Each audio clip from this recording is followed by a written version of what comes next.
minutes, seconds. Ready to go. All right, welcome one and all to this month's council meeting, Tuesday, 24th of August, 2021. It's just after 7. Sorry, we're running a few minutes late. Just the first item on the agenda. It's a packed agenda tonight.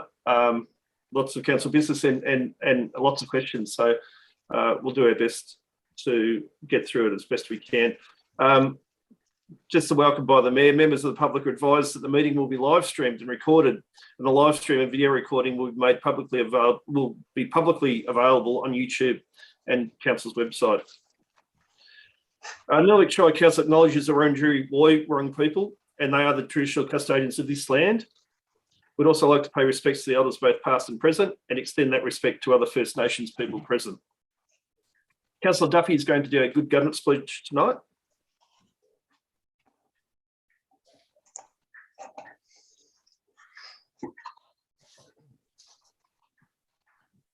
Just unmuting.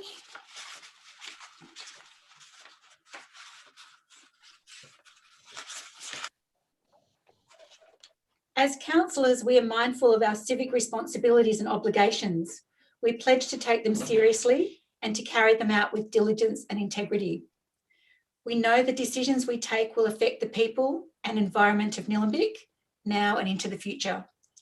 We undertake, therefore, to make sound and principled decisions of lasting value in a spirit of fairness and for the good of all. We also pledge to serve the needs and well-being of the community and the environment in an open and honest manner and to the best of our abilities. Thank you, Councillor Duffy. We're about to invite into the room Stuart Hunt. He's the lead pastor of the Vine Baptist Church. So while Blake organises that, just a few words about Stuart. Stuart Hunt has been lead pastor of the Vine Baptist Church for almost 13 years. The Vine Baptist Church has been a part of the Eltham community for over 30 years, and with both an Eltham campus and a Hurstridge campus, the church provides 3 opportunities for worship each week at 2 venues, along with various activities for people of all ages. The church attendees and the wider community. Around 40 Bible study groups cater for those who want to grow in or explore the Christian faith. During 2020, the church was privileged and delighted to partner with Diamond Valley Community Support in their food drive and gift appeal programs. The Eltham campus in Nyara Road serves as an unofficial reserve for locals, and it was a popular place for exercise and recreation during the 2020 lockdown. That probably is again now. The Natural Outdoor Amphitheatre, which normally hosts the community Christmas carol service, has been well utilised over summer, enabling predominantly outdoor church services. In response to the COVID crisis and the vital need for connection, recent programs have included a dinner for empty nesters, a morning tea for retirees, a youth camp, a dinner for young adults, and the resumption of regular playgroups. Similar events are planned throughout the year, including a men's camp. I'd like to thank Stuart for taking the time to support Council by leading us in prayer tonight at tonight's Council meeting. Thank you, Stuart. Great. Thank you very much, Peter. And thank you for the opportunity to pray with you and for you. And thank you each for your leadership as well.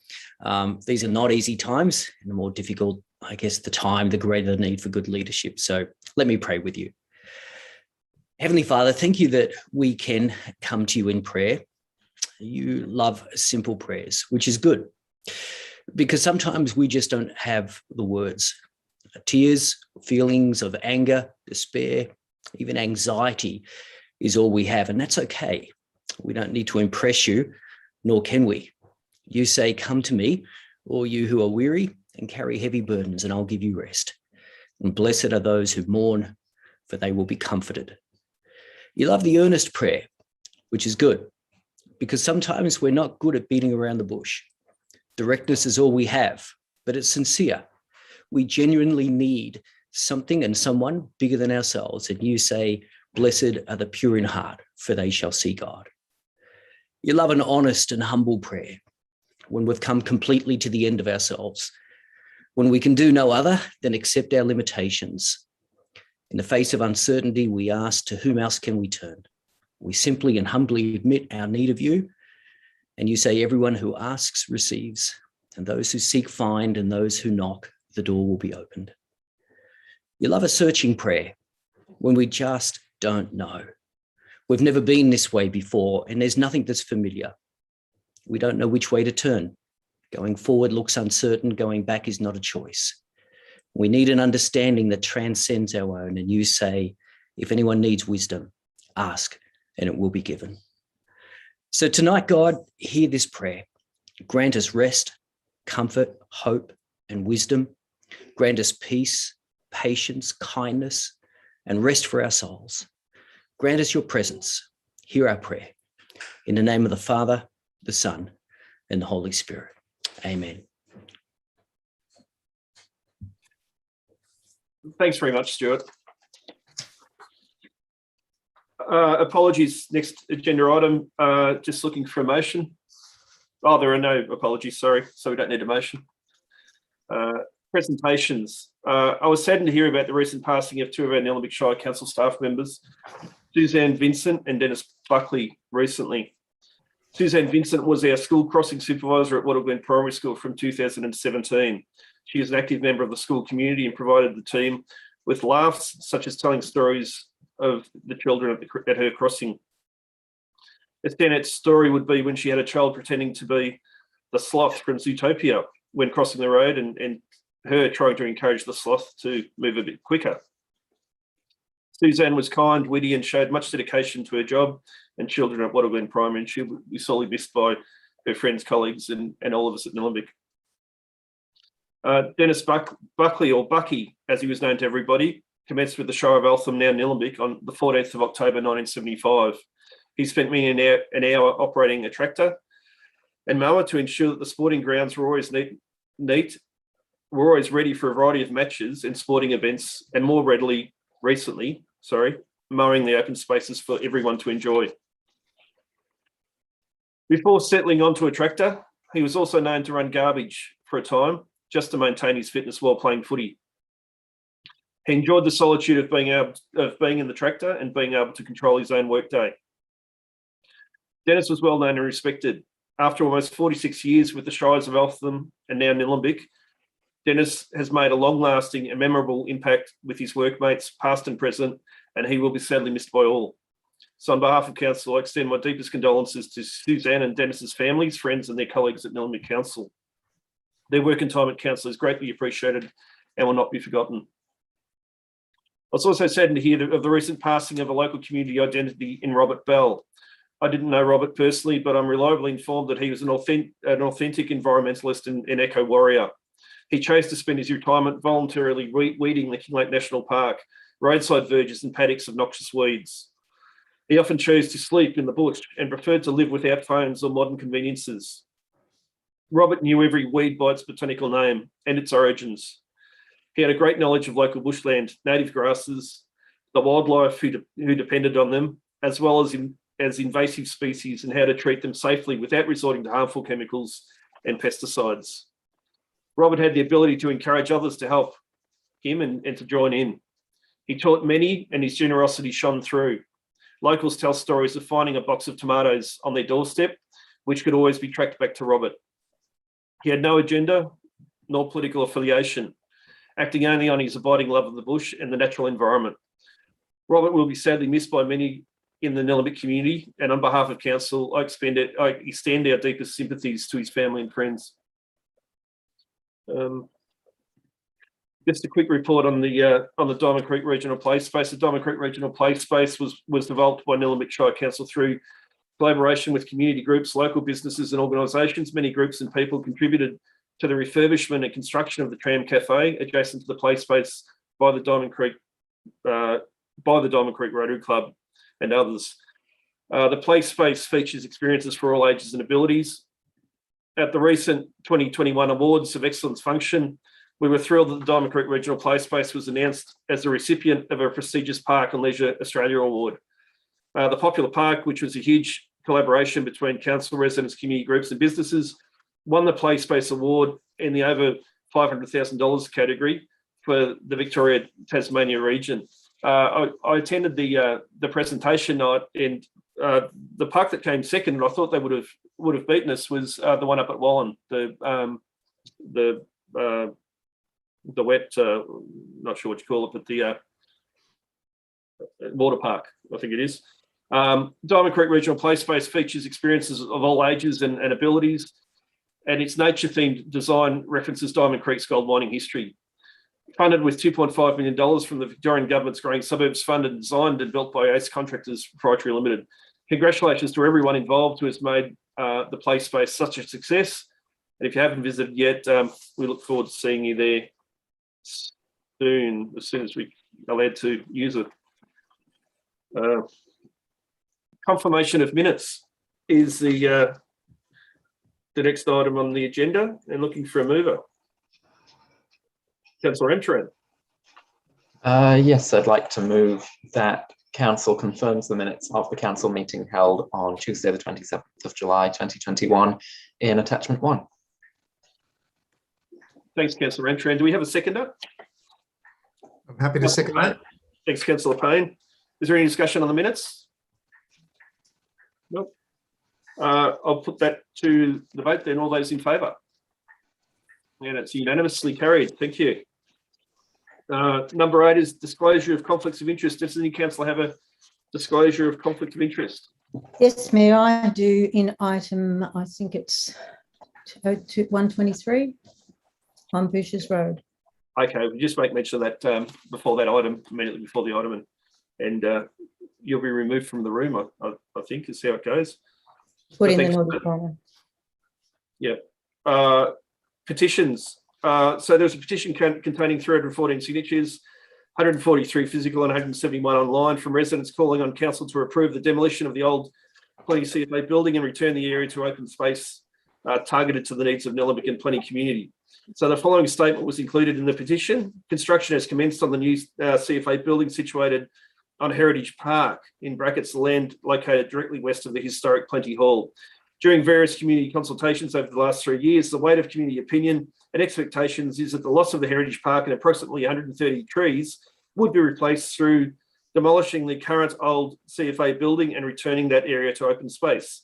The old CFA building, in brackets, which has asbestos and electrical issues and sewer problems, close brackets, has ongoing expensive maintenance costs, and retaining this old substandard building is a waste of rates. Further consideration of alternative usage of the building without having on-site management for extended daily hours risks damage, in brackets, rubbish and physical, to the historical centre of Plenty. So that's the petition. Councillors, just looking for a motion. The mover, Councillor Stockman. Yes, thanks, Mayor. I'd like to move the motion that council receives a petition calling on council to approve the demolition of the old Plenty CFA building and return the area to an open space targeted to the needs of the Nillumbik and Plenty community. And also that council refers the petition to the Director of Operations and Infrastructure for investigation and response, and that council notes officers will advise the head petitioner and councillors of the outcome.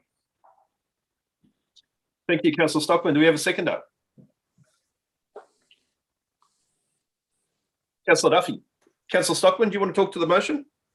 Yes, please. Thanks, Mayor. And this motion is important to me because, first of all, it states to receive the petition. So it's very important. I think the petitions do get received, and that's what the motion's about. I encourage other Nillumbik residents, and in particular Plenty residents, to continue on from the good people involved in this petition and voice your concerns on the CFA building, whether that be to demolish the building or, if it is repurposed, what you would like to see there. There will be a community consultation process in what all locals deserves.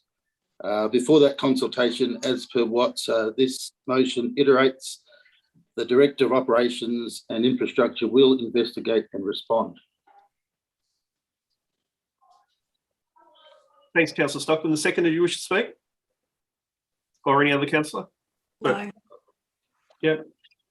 All right. So it's petitions. There is a fair bit of history here in terms of finding a new site for the Plenty CFA, and certainly that was a contentious process. And at the time, the people that didn't want part of that memorial park used as a fire station were certainly very keen to have public open space given back to that area. So I think that's what this petition highlights. But there is an agenda item later on in the meeting where we're actually going out to community consultation to talk about the residents, particularly local people, their plans and aspirations for the site. So, but the petition will be covered in part of all that in terms of that response. So I'll put the motion to the vote. All those in favour? And it's carried, it's unanimous. Thanks, councillors. And here we go with the questions from the gallery. There's a lot of them. So there are a significant number of questions on the Eltham Area Community Hospital tonight. To be fully transparent, we'll read out all questions and our answers. So there are a number of questions which are similar to each other, and so the responses will seem repetitive, and they are repetitive, but we need to and have to respond to each person fairly. As you know, the Eltham Area Community Hospital is a project of the state government being conducted by the Victorian Health Building Authority. A number of questions relate specifically to questions that can only be answered by the Victorian Health Building Authority, and as such, our responses will reflect that. We make no apology for that. Council has tried to be as clear as possible about its involvement in the project up to and including notification from the Victorian Health Building Authority of their preferred site. This council, that being the 7 councillors currently with us, were never consulted. The final preferred location for the Eltham Area Community Hospital was a decision entirely of the Victorian Health Building Authority on behalf of the Minister for Health. Council has been asked to consider the sale of land at Civic Drive to facilitate the development of the community hospital. It is important for the community to understand that even if council refuses to sell the land in question, and that's sale by agreement, a sale via a compulsory process, otherwise known as compulsory acquisition, would still be an option available for the state government in accordance with the Land Acquisition and Compensation Act of 1986. The first question we have tonight is from Katrina Nash. I'm not going to read the preamble, I'm just going to read the questions because there's so many of them. First question, how many hectares is a Civic Drive site? Response 1, the site identified by VHBA is approximately 10,000 metres square or 1 hectare. Second question, when VHBA requested council propose potential sites for its review, what criteria apart from land size were you given? So the selection criteria was to include 4 to 5 hectares in size to future-proof the hospital for future expansion if necessary. It's easily accessible and well-placed to service long-term population growth and to support the network of other health facilities and services. Sahan Fernando asks the following questions. So the first is, proposed hospital will increase traffic in the area. Would VHBA improve the road to the proposed hospital, and would they remove the roundabout to solve this issue? And the second question, I'll read that out now because the response covers both questions. Artist impressions of the hospital does not include 23 townhouses that will be built at the front of the hospital. Has VHBA considered townhouses that will be built at the front of or do they know about it?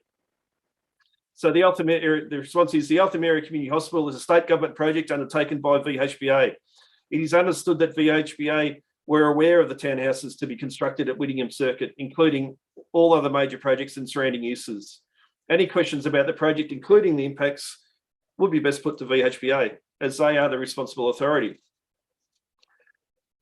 Ishari Fernando asked the following question, and the question is, can VHBA guarantee the protection of existing community facilities such as the library, kids' play area, and the outdoor theatre?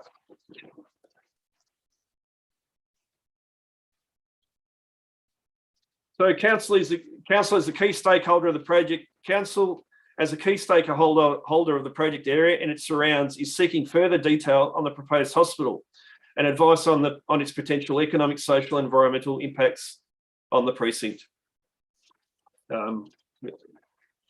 In short, that's another question for VHBA. We can't make any guarantees on their behalf.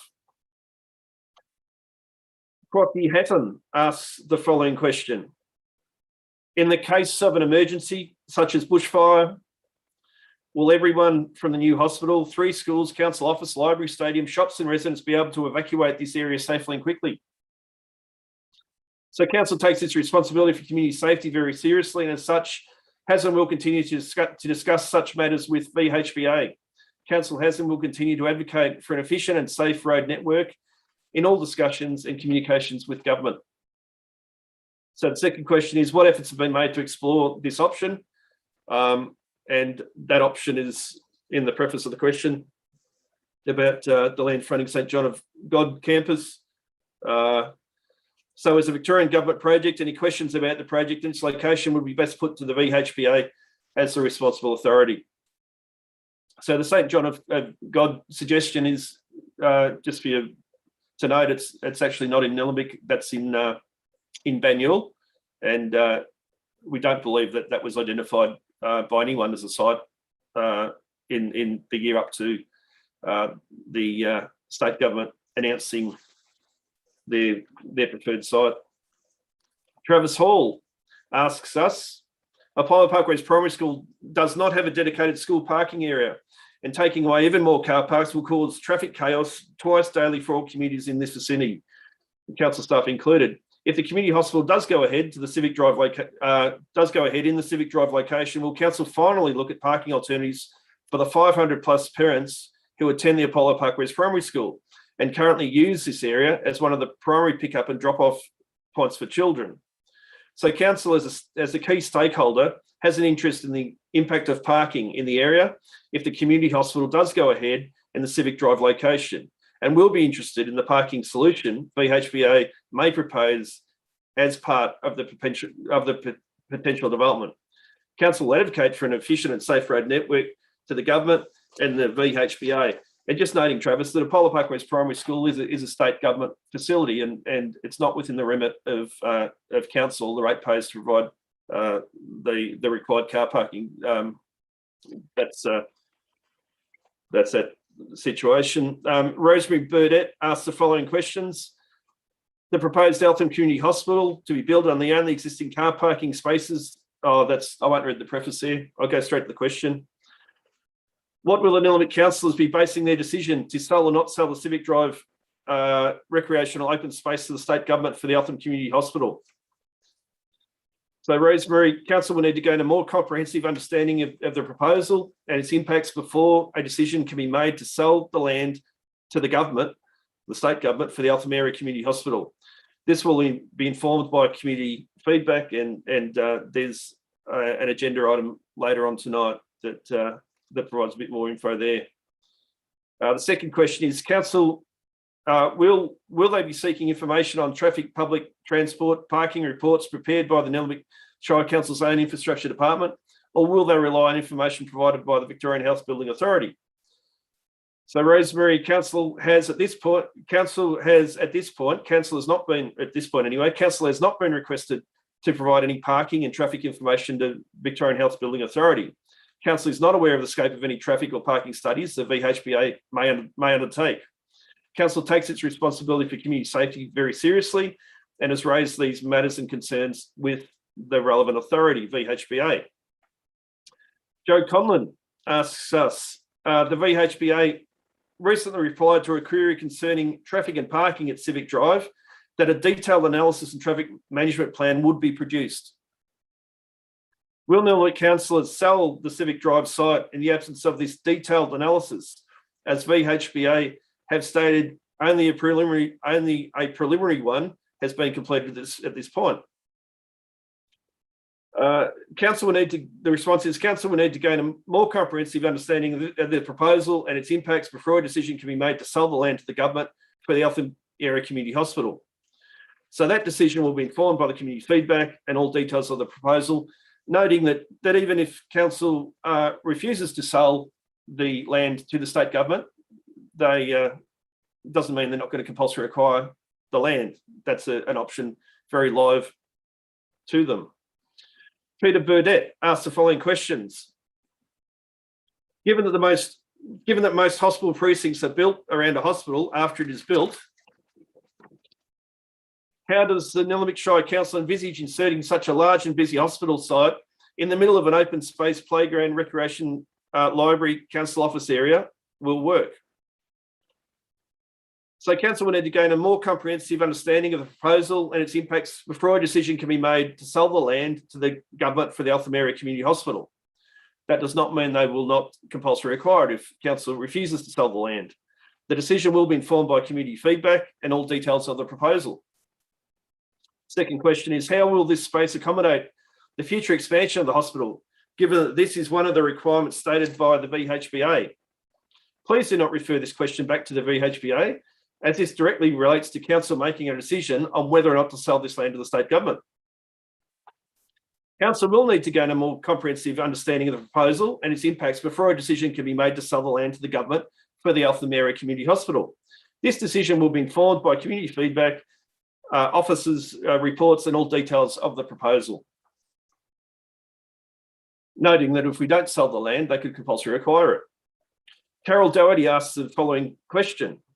Question 1, I'm asking my question of council and not VHBA. If the preferred VHBA site of the Civic Precinct car park and Southern PPRZ land was never on the list of proposed sites as per council meeting 27th of the 7th, 21, is it the state government cherry picking a cheap service site and the Shire allowing established and well utilised council services to be diminished? So the first part of the response is council cannot comment on the site selection process that may have been used by the state government. The other thing is that council did provide a list of, I think it was eight options. 6 of those options were listed as preferred options by council in no priority order. It was just, and that was reported at the last council meeting. And there were 2 others that were spoken about as other sites. So the site that is proposed now did form a small part of one of those options that council officers put to the state government very early on this process, early last year. So I hope that provides some more information, because the preface of the question I don't think is quite right. That the proposed site now forms a very small part of a larger 4 to 5 hectare site that was proposed along with 7 others. So the second question, I'm asking a question again to Nillumbik Council, not VHBA. If, as I now understand, Shire officers compiled a list of 6 proposed sites, it was actually 8, on what grounds did the Eltham electorate PM request that the main road Eltham site be removed from the list? MP, I think it should read, probably. So council cannot comment on the decision-making process of the state or its representatives. The decision on where to site the Eltham Area Community Hospital was a decision made solely by the state government.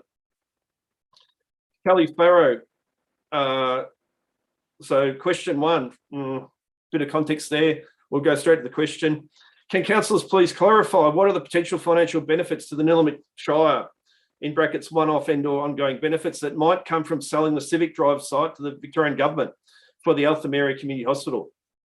So through verbal briefings of the VHBA, councillors sought to gain a more comprehensive understanding of the proposal and its impacts before a decision can be made to sell the land to the government for the Eltham Area Community Hospital. The decision will be informed by an understanding the detail of the project and how that may benefit the community, including any direct financial benefits that may be realised from the sale of the land that will be undertaken in accordance with the Victorian Government Land Transactions Policy and Guidelines of April 2016. Second question, given that Nillumbik councillors will decide in October whether or not to sell off our PPRZ lands for the purpose of the Vic Government building a large multi-storey hospital and paid car park, well, anyway, can councillors please advise the community by way of specific example of any equivalently sized nearby flat/usable recreational space in a Polar Parkways area that the residents of this area will be able to have access to and enjoy in place of the Civic Drive land? So through verbal briefings from the VHBA, councillors sought to gain a more comprehensive understanding of the proposal and its impacts before a decision can be made to sell or not sell the land to the government for the Eltham Area Community Hospital. That decision will be informed by an understanding of the detail of the project and how that may impact the surrounding land uses, including the recreational area immediately north of the proposed area. It is understood through discussions with the VHBA that their amended project area will no longer utilise the recreational open space area fronting Civic Drive. Richard Williamson's asked some questions. There's a bit of preface there that I've got time to read out, but the question is, can Nillumbik Shire Council please advise the public of its plans, current or future plans, to relocate council offices to 895 Main Road, Eltham? So council does not have any plans to relocate the council offices to 895 Main Road, Eltham, or anywhere else. The second question is, 150 Diamond Creek Road and surrounds is owned in part by the Department of Transport and has a public acquisition overlay attached. Would Nillumbik Shire Council and the City of Banyule be prepared to collaborate on any future strategic planning work that would enable the Eltham Area Community Hospital to be located on this site? Nillumbik Shire Council has not received any proposal to consider that area. However, it's open to contributing to appropriate discussions with the state should a proposal be put forward, and we can't speak for Banyule. Lynn Dalton has asked a long question here. Why did council not disclose to the purchasers of Whittingham Circuit that the council office area was on a list of potential community hospital sites given to the VHBA, in brackets known in the 2019 site list, and which has now morphed into the PPRZ land, thereby neglecting to consider Section 32 of the Sale of Land Act, the Local Government Best Practice Guidelines for its sale, exchange and transfer of land, the Local Government Acts of 1989 and 2020, and Consumer Affairs Victoria, which all state that land must be offered for sale with full disclosure of relevant information and facts around the surrounding neighbourhood that may affect the use and enjoyment of the property to a greater extent than ordinary properties in the area, in brackets such as a significant development proposals nearby. So Lynn, council is confident the sale at Whittingham Circuit was conducted in line with relevant legislation and in accordance with legal advice throughout the entire sale process. Second question, what is council's litigation response strategy if the VHBA acquire any part of the council Civic Drive precinct for a community hospital and the purchasers at the Whittingham Circuit take legal action? The state has the option to compulsory acquire the land.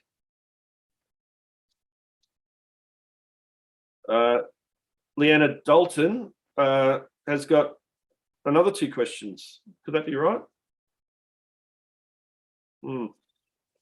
Why wasn't the council car park bounded by Flintoff Street and Para Road not included on council's list of sites submitted to the VHBA? As there is excellent train and bus transport next to this site, which would fulfil the Nillumbik Council's climate change goals as outlined in the Climate Change Action Plan 2016 to 2020, and the Labor State Government's goal of 50% reduction in carbon emissions by 2030, which also underpins the VHBA's climate change documentation. So the VHBA requested a list of sites that met criteria largely spatial. The list for VHBA to consider was put forward on the basis of their criteria. The decision on where to site the Eltham Area Community Hospital was a decision made solely by the state government. And I'm just trying to pick where Flintoff Street and Para Road is. I think that's down near the Greensboro train station, which is well and truly in Banyule. We were only asked to select sites in Nillumbik, not Banyule. Question 2. Can the council please outline how they implemented their Climate Change Action Plan 2016 to 2020 when preparing the list of potential community hospitals sites for VHBA? VHBA requested a list of sites that met criteria largely spatial. The list for VHBA to consider was put forward on the basis of their criteria. The decision on where to site the Eltham Area Community Hospital was a decision made solely by the state government. Thomas Doherty asked the following questions. Is council aware that due to COVID restrictions, VHBA have cancelled all of their community information workshops? In lieu of these information sessions, VHBA have requested that emails be sent. In brackets, please note the current link on their web page is broken and no email can be sent or, more importantly, received. In question 2, how does council expect the community to have all the information required to make an informed decision on the proposed hospital location? So the responses are, Thomas, the Eltham Area Community Hospital is a state government project undertaken by VHBA. Any questions about the project, including the impacts, would best put to the VHBA as a responsible authority. The other thing, Thomas, is that we did have a short meeting with representatives from VHBA, their CEO, Mr. Fisk, and a couple of 2 or 3 of their other staff members, and we did make the point that the workshops have been cancelled. We saw that on the website and requested them to hold virtual or Zoom type meetings to disseminate information and so people can ask questions. So we've advocated for that. John Dalton again has got a couple of questions. Will the Nillumbik Council refuse to sell the proposed site PPRZ to VHBA and hold VHBA accountable to both the council's planning scheme rules regarding overdevelopment of existing location, increasing traffic issues, and the material and actual loss of car parking spaces, and the council's climate change action plan, according to which a planning permit would not be granted for the proposed building of a community hospital or anything else on the PPRZ site? Second question, will council please detail what further evidence they require above the already ample evidence presented to council from multiple sources in order to reject the sales of both 895 Main Road, Eltham, and PPRZ land Civic Drive to VHBA? So council has not resolved a formal position on whether to sell the land or not.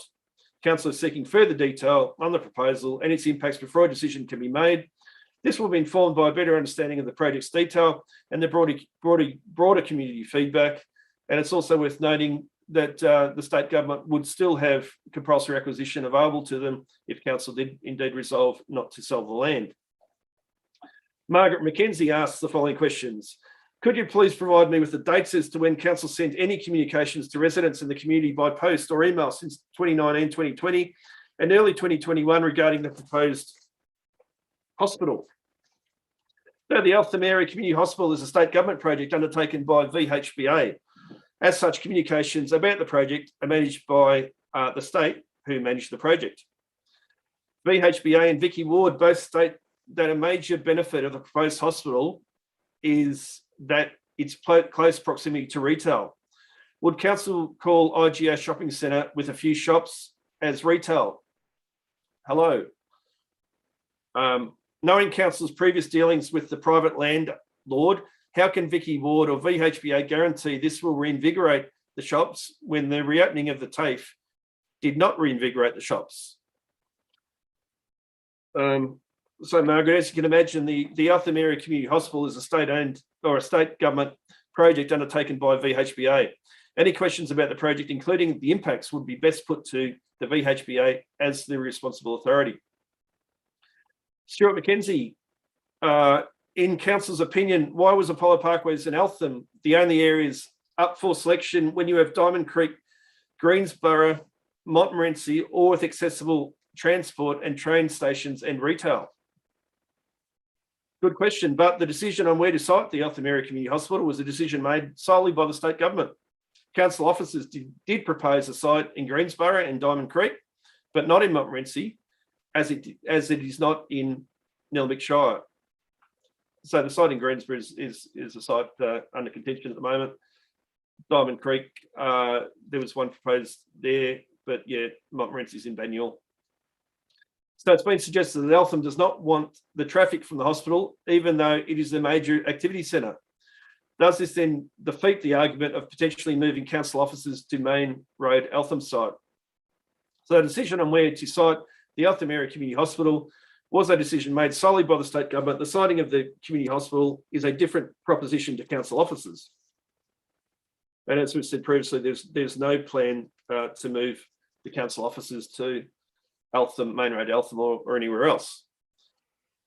Dr. Svetlana Rizvik, on behalf of Friends of Apollo Parkways, has asked a reply from VHBA to a FOAP member concerning public transport to the Civic Drive stated VHBA will work with the DOT to investigate options to improve public transport access to Civic Drive. Will councillors, when they vote to sell or save the land, be reassured by such vague platitudes when there are no specifics as to how the VHBA will solve the problem of providing public transport to the site? So, Svetlana, council has not yet resolved a formal position on whether or not to sell the land. It's important to note that even if council does resolve not to sell the land, the option of compulsory acquisition is very open to the state government. Council will consider all available information at the time before making a decision, and we've got an agenda item later on tonight that kicks that off. So, question 2, from the discussion with Nillumbik CEO Carl Cowie on the 19th of August, the FOAP learned that PPRZ zone land is one of the lowest costs due to its inability to be developed for commercial or residential use. VHBA is not deterred by the zoning and could be driven by the desire to get the land on the cheap and deliver on Labor's election promise. Will the Nillumbik councillors stop the VHBA? Will it stop the VHBA's park grab that is monetarily and politically driven? So, Svetlana, council is proposing to seek further information from the community prior to resolving a formal position on whether to sell the land or not, and acknowledging that that might not be the end of it. Either way, council will consider all available information at the time before making any decision. So, Greg Rijek, or I've probably said that wrong, but Rijek, I think it is, asks, no accurate traffic and parking modelling can be done until the sports stadium, library and 2 schools start operating at full capacity. Will the Nillumbik Council insist that VHBA postpones its decision to buy or not buy Apollo Parklands until the precinct facilities reopen and accurate data can be gathered and analysed? So, Greg, council recognise the potential impacts on parking and traffic as an impacted landholder and stakeholder. Council will consider all available information at the time before making any decision whether to sell or not.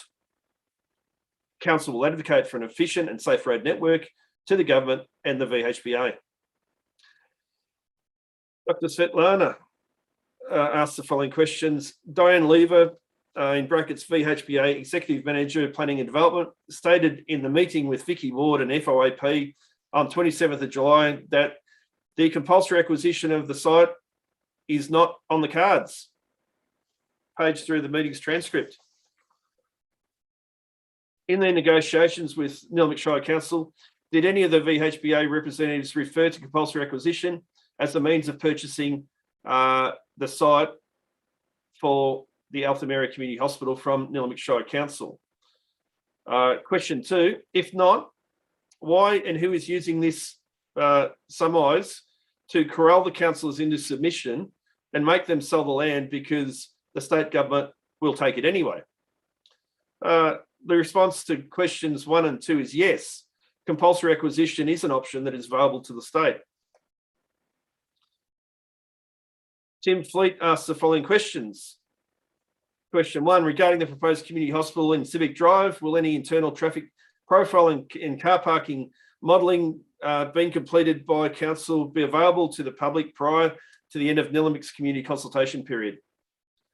Tim, no, council does not have the information from VHBA regarding detailed hospital design to inform traffic and car park modelling. Second question, additionally, has Nillumbik been made aware of any traffic profiling and car park modelling completed by VHBA? And if so, will this also be made public? So through verbal briefings from VHBA, council has sought to gain a more comprehensive understanding of the proposal and its impacts before a decision can be made to sell the land to the government for the Eltham Area Community Hospital.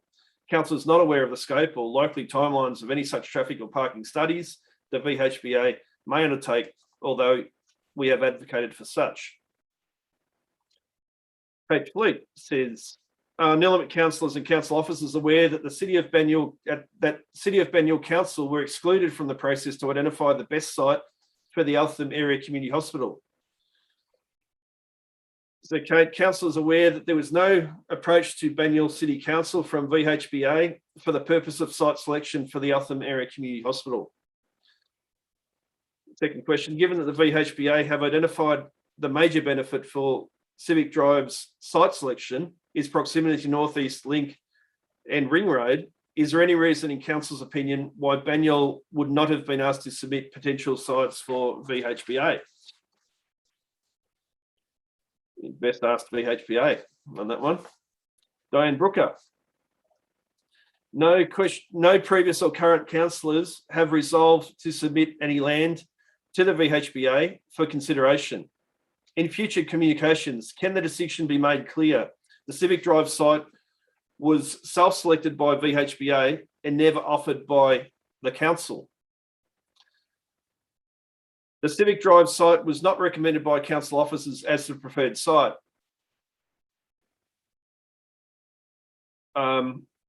Is the response here, but it's true that it forms a subset of a larger site, the 4 or 5 hectare site that encompasses, the sports complex, the library, the shire offices, the amphitheatre, and the park and the car park, and some public open space that is there, and the government have chosen to narrow in or focus on the land that they have. So the broader site was put to VHBA by council staff. What governance process led to a single councillor having the council buildings listed as a site for the VHBA to consider? So Diane, the previous council operated on the governance process of an individual councillor being responsible for a specific area of council business under a portfolio structure. For example, planning, social infrastructure, etc. Kevin Ringer asked the following questions. First one, Banyule City Council was excluded from the site selection process for the Eltham Area Community Hospital.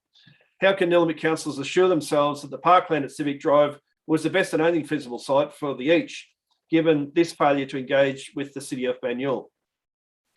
So Kevin, it's understood through discussions with the VHBA that their amended project area will no longer utilise the recreational open space area fronting Civic Drive. Council are currently seeking to gain a more comprehensive understanding of the proposal and its impacts before a decision can be made to sell the land to the government for the Eltham Area Community Hospital. So what view do the Shire of Nillumbik have on this process failure? The response is it's a question best directed to the VHBA as a responsible authority. David Boyle asked the following questions. How has the site for the proposed community hospital been selected given that the preferred site does not comply with at least 4 of the 5 criteria listed in the VHBA site selection criteria? And was this questioned by council? So David, council cannot comment on the site selection process that may have been used by the state government.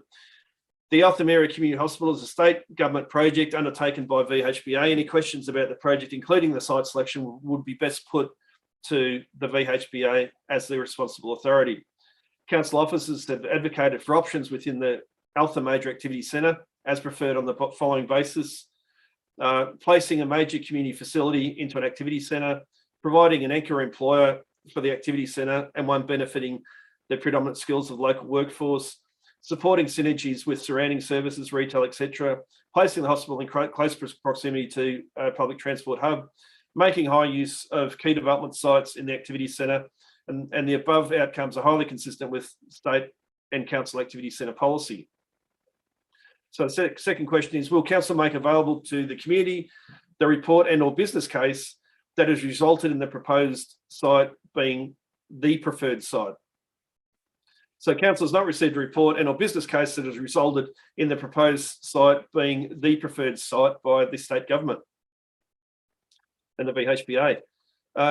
John Molina has asked, has the council proposed to the VHBA an alternative site, such as the largest site near St John of God / Vic Roads? Council officers were not asked to propose sites in other municipalities, and we, the community didn't get much of a heads up. I think the community found out about the decision to site the hospital on the current Civic Drive site, and only a week or so after councillors, we as a council got no prior indication that that site was likely to be picked. Trish Turco asked the following questions. In order to come to a decision about whether to sell the Civic Drive allotted land to the state government for VHBA use, what independent research has the council and councillors done to ensure it fits the VHBA criteria and is a good fit for our community? Council has not yet resolved a formal position on whether or not to sell the land. Council is seeking further detail on the proposal and its impacts before a decision can be made. This will be informed by a better understanding of the project's detail and the broader community's feedback. Second question from Trish. In 2015, a master plan for Civic Drive seemed to be very comprehensive. It took into consideration the needs and aspirations of the diverse community that makes up Apollo Parkways. The northern community space was only opened a year before COVID and has been much used and loved when not in tight lockdowns. The southern community space has not been developed as promised. However, our current times of lockdowns have only stressed how important it is for our mental health to have accessible walking paths surrounded with calming shady trees. These were proposed for the southern space. Has your research taken into consideration COVID lockdowns that may have skewed any current surveyor reports? And please look into how we can make this achievable. So Trish, research around the project is a question for VHBA as the responsible authority. Council is aware of the challenges COVID lockdown presents in making such important decisions. Council has stressed to the VHBA of the precinct's value and the utilisation to the local community. Rex Niven asks, well, thank you, Rex. Could you please advise when Safeglass recycling will commence? Well, Rex, council has submitted a draft translation plan to DELP, nominating 26/27 as a start date for a separate glass collection service. The start date for the service may be brought forward pending availability of a facility that can accept a separate glass waste stream, development of service options which best fits the Nellumbik community and community consultation. So that, councillor, is councillors, are the questions from the gallery. We'll move on to the next agenda item, which is reports of advisory committees and the advisory committee report, the 24th of August 2021. Looking for a mover. Happy to move that, Mayor Perkins. Thank you. Do we have a seconder? Yes, I'm happy to do that. Thank you, Councillor Eyre. Mover or seconder wish to speak? Nope. Any other councillor to the vote? All those in favour? It's carried. It's unanimous. Thank you. Next up is the domestic animal management plan. Looking for a motion. Sorry, Councillor Duffy, I'm just going to get you in view. Looking for your hand, Councillor Yep, Duffy. Oh, here it is. Sorry. So, yep, you have a motion, Councillor Duffy. Yes, thank you. I'll just read that out. Okay, that the recommendation is that council endorses the attached draft domestic animal management plan 2021 to 2025 for the purpose of community consultation, releases the draft domestic animal management plan for the same date period for community consultation from the 25th of August, tomorrow, to the 22nd of September of this year, considers public submissions at the upcoming Planning and Consultation Committee meeting to be held in October, and notes that any person who makes a written submission in relation to the domestic animal management plan and requests to be heard in support of the written submission is heard at the October Planning and Consultation Committee meeting of this year. Thank you, Councillor Duffy. Do we have a seconder? Councillor Entran. Councillor Duffy, do you wish to speak? Yeah, just to say that all Victorian councils must develop and adopt a domestic animal management plan, and 523 surveys from the community have helped us to draft up this new plan. The aim of the plan is to promote responsible pet ownership, to protect the health and wellbeing of residents and other animals and the environment, and to minimise the potential nuisance or harm that domestic pets can cause. Education is key, and that's one of the messages that we've heard and what we've been trying to do as a council in coming up with this plan. It's looking at how we can educate about responsible pet ownership, and that seems to have been probably the most the highest level of importance for the community in relation to this animal management plan services in what they've told us in the survey. Just a couple of other things to say about this. The majority of participants that responded in the survey agreed that pets give comfort and support to many people, and they encourage social interaction, which is what we can see a lot of during this COVID time when people are out on the trails and paths and at the sports grounds with their pets, and all the social media posts that we're seeing. Pet owners that responded in the survey also agreed that pets play an important and positive role in their lives. And, you know, I think all of those of us that have pets can attest to that. The most common issues, though, there were 10 of them that are listed in the draft plan that are related to pets. I suppose you don't need to be a rocket scientist to know that dog owners not picking up their puppy poop tops that list of the most 10 annoying factors. You know, there are other things as well, but I'll let you read those when you're going through the draft plan, people in the community. But most dog owners, I would like to say, do scoop their pooch, puppy pooch, but there are many who don't, which makes it really unpleasant for those of us who either step in it, dodge it, or who are left to clean up the mess. It makes it really uncomfortable for those dog owners who do the right thing as well. So that would be my call to the community to please, you know, make the effort to pick up your dog poo if that's you're taking your dog out into public places. So with this draft plan, please make your submissions by the 22nd of September, and then please do speak your views at the October Planning and Consultation Committee meeting, because we'd love to hear exactly what you've got to say. That's probably all from me. Thank you, Councillor Duffy. Councillor Entran, do you just... Yes, thank you. Look, just concur with everything Councillor Duffy's just said. And also just to add, there are a couple of, I guess, changes of interest within the plan, which I'm sure we'll get plenty of feedback on. One of them is a proposal for a 24-hour cat curfew, which has been included in there.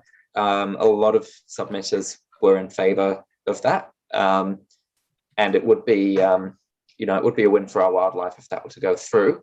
Although I understand that many people have concerns with that, and I've heard from people that some cats, you know, that their cat isn't a hunter and wouldn't hurt wildlife, which, you know, is obviously true of some cats, but in other cases, I think, you know, it is clear that a cat curfew would make a difference. So that's a consideration, and I'm looking forward to hearing the community's feedback on that.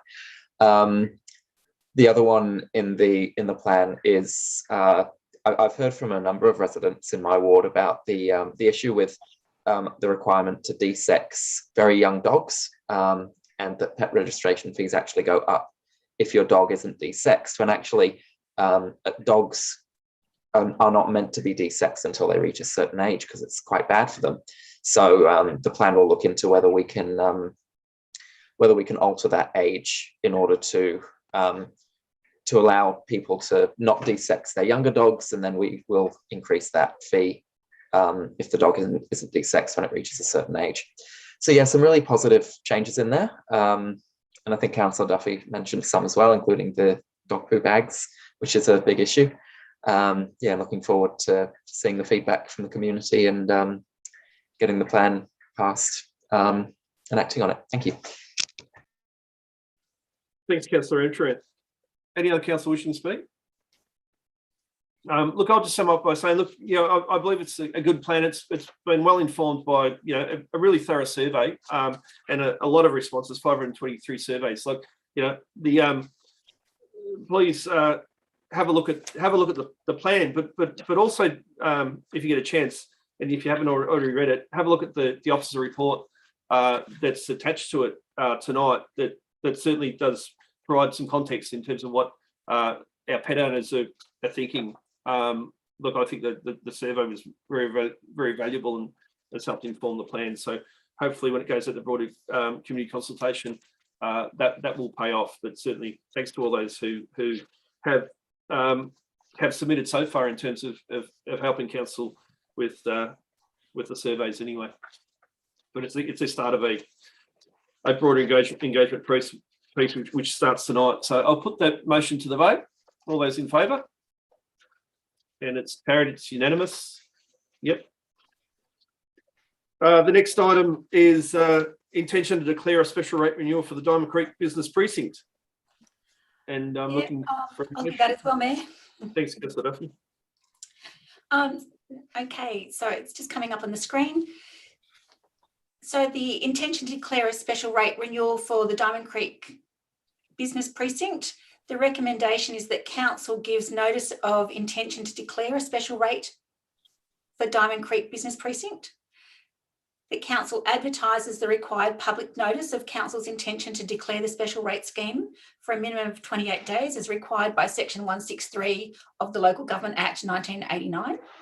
That council sends individual letters with a copy of the public notice to all property owners and property occupiers who will be made liable for this special rate.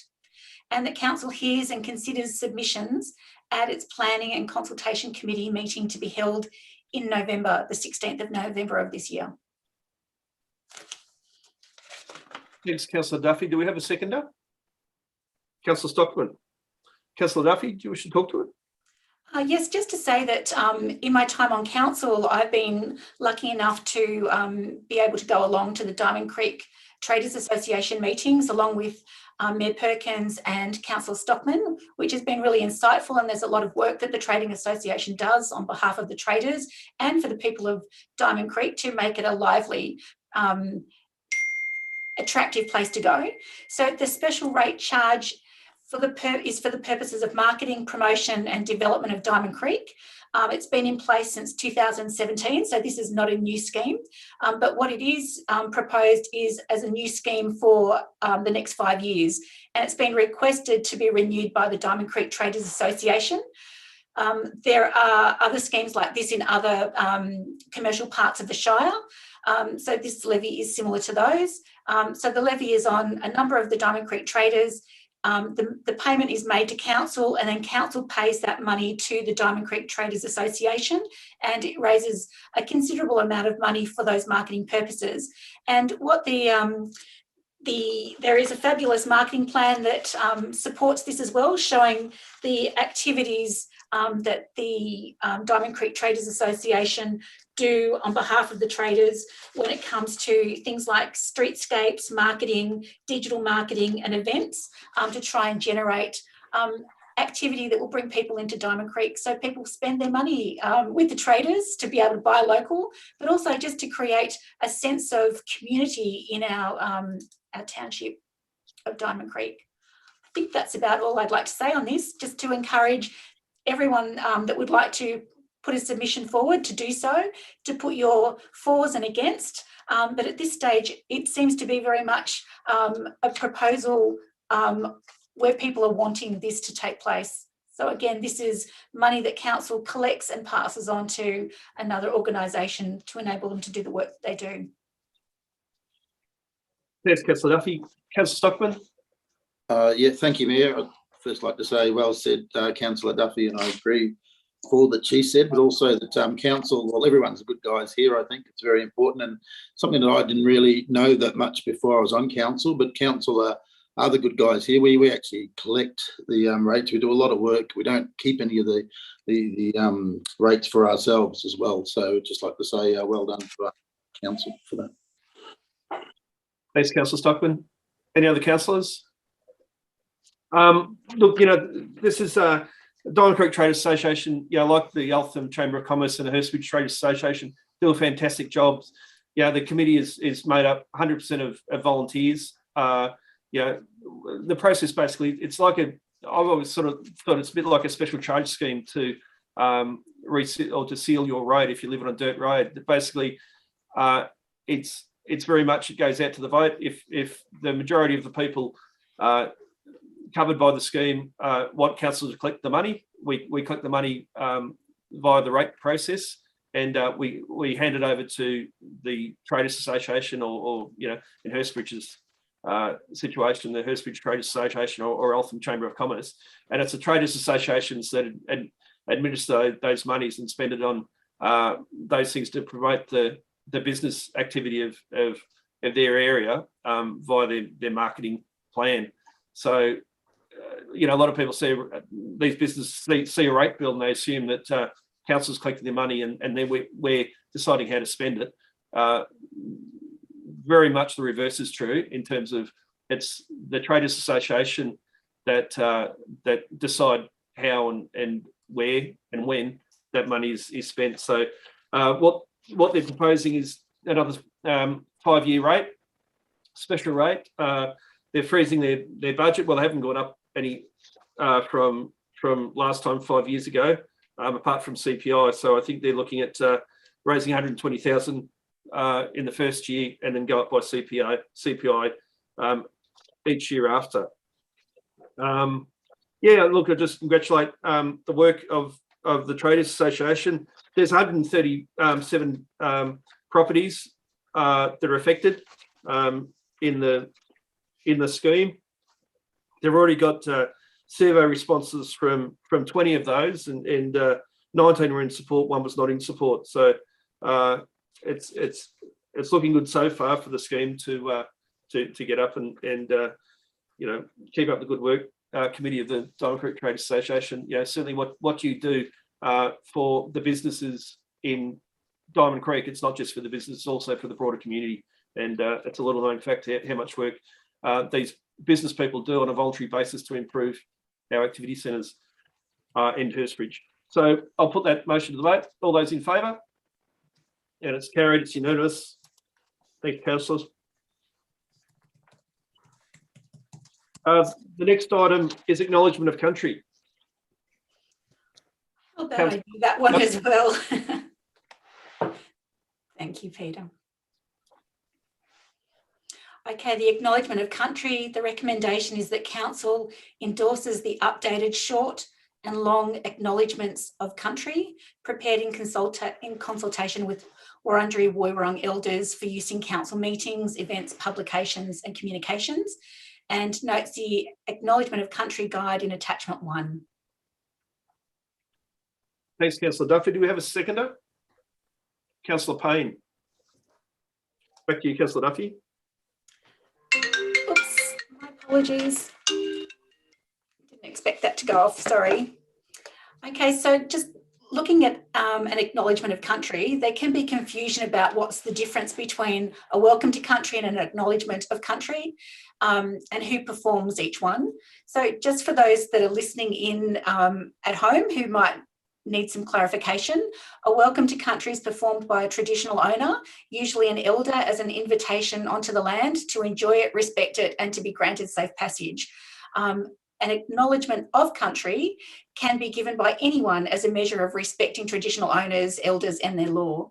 So by actively giving an acknowledgement, we here at council and anyone in the community who gives an acknowledgement are acknowledging that the land and the waterways will always be that of the traditional owners, and we're on Wurundjeri Woiwurrung land, so that's why we acknowledge them as the traditional owners of this place called Nillumbik.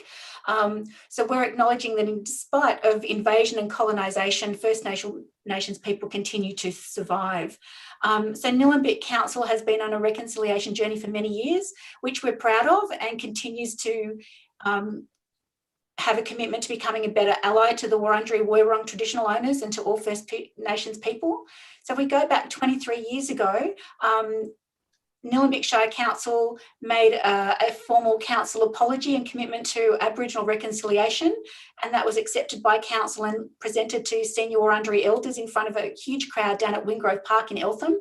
And that first statement of recognition, apology, acknowledgement and commitment was produced by members of the Nillumbik Reconciliation Group with the support of the Nillumbik Shire Council in consultation with Auntie Joy Murphy. So today we've got a new updated acknowledgement, and Council has worked with Wurundjeri Elders Auntie Gail and Auntie Julianne to develop this new acknowledgement, which also contains some wording from Council's 2008 Reconciliation Charter.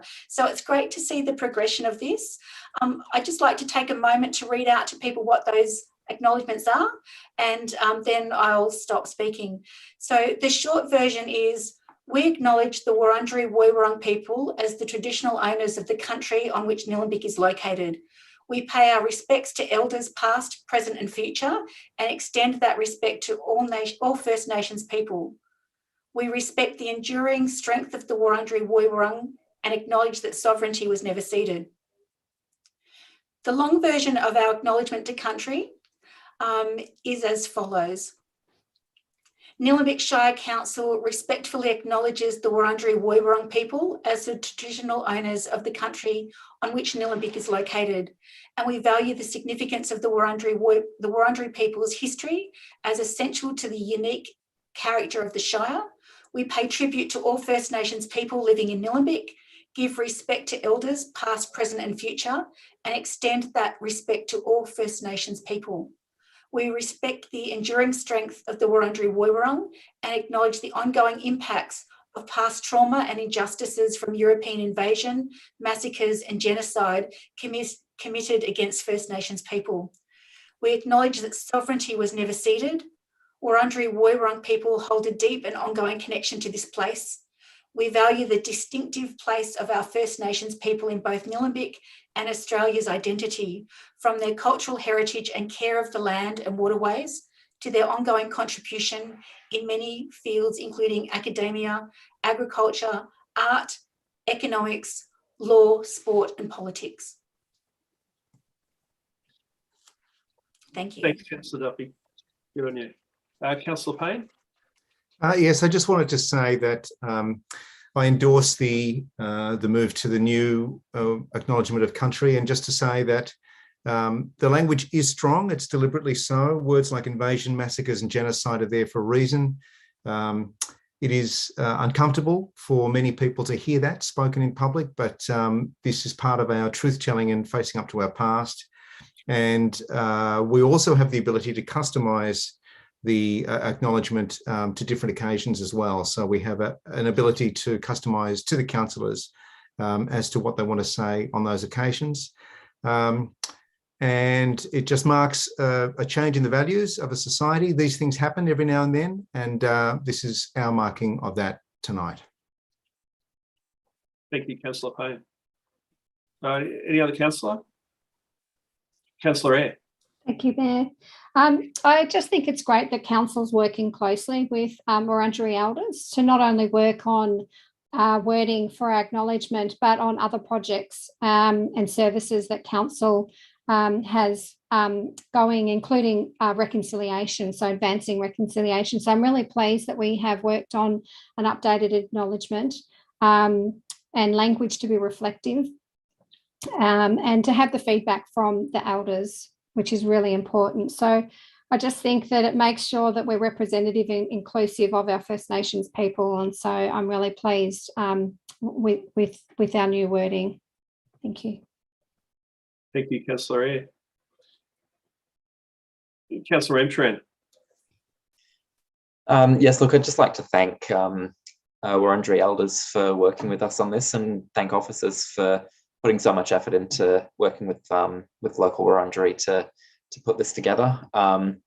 It really, it's really good to have our acknowledgement updated and to make sure that it is something that the Wurundjeri are happy with. It's not something we should just go and write ourselves. It really is important that it's, it gets that endorsement from local Wurundjeri people. So yeah, I'm really, really pleased to see us updating it. I've always sort of read out my own rather than doing the one we've been using in the past, and now I think I might change it up a little bit, and I think Wurundjeri have said we can do that.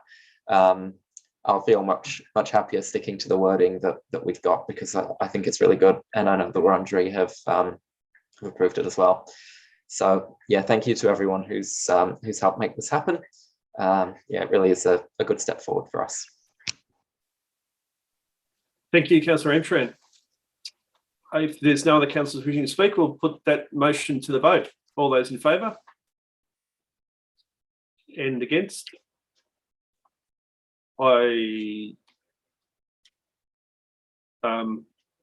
the motion's carried, but Councillor Egan, did you vote? I didn't. In favour? Yep. Sorry, I didn't. Yeah. All right. Oh, it's unanimous. It's just sometimes with these backgrounds, you put your hand up and if you put it back there, see how it disappears? I've got my hand up there. You can lose your right to vote if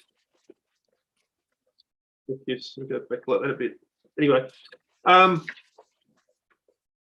next item is responses to public exhibition of Planning Scheme Amendment C133. And looking for a motion. We've got Councillor Eyre. Thank you. Thank you, Mayor. I'd just like to move the motion with an additional point. There it is. Thank you. So the motion is 1, resolves to adopt the amendment as exhibited and send the amendment to the Minister for Planning, requesting that the Minister approve Amendment C133. 2, requests officers to update the Participate in Eltham web page and notify the submitter in regards to Council's decision. And 3, which is the additional point, requests officers to notify the family of Alan Marshall as per Resolution 1 above. Thank you, Councillor Eyre. Do we have a seconder? Councillor Payne. Back to you, Councillor Eyre, if you wish to speak. Thank you, I do. So I'm pleased that it sort of feels like this has been going on for a little while, which I think it has, but I'm pleased that we're at the next steps in the process of protecting Alan Marshall's bungalow by making sure that not only do we have the correct location, but allowing for the additional 5-metre path, which will make the bungalow visible from the road.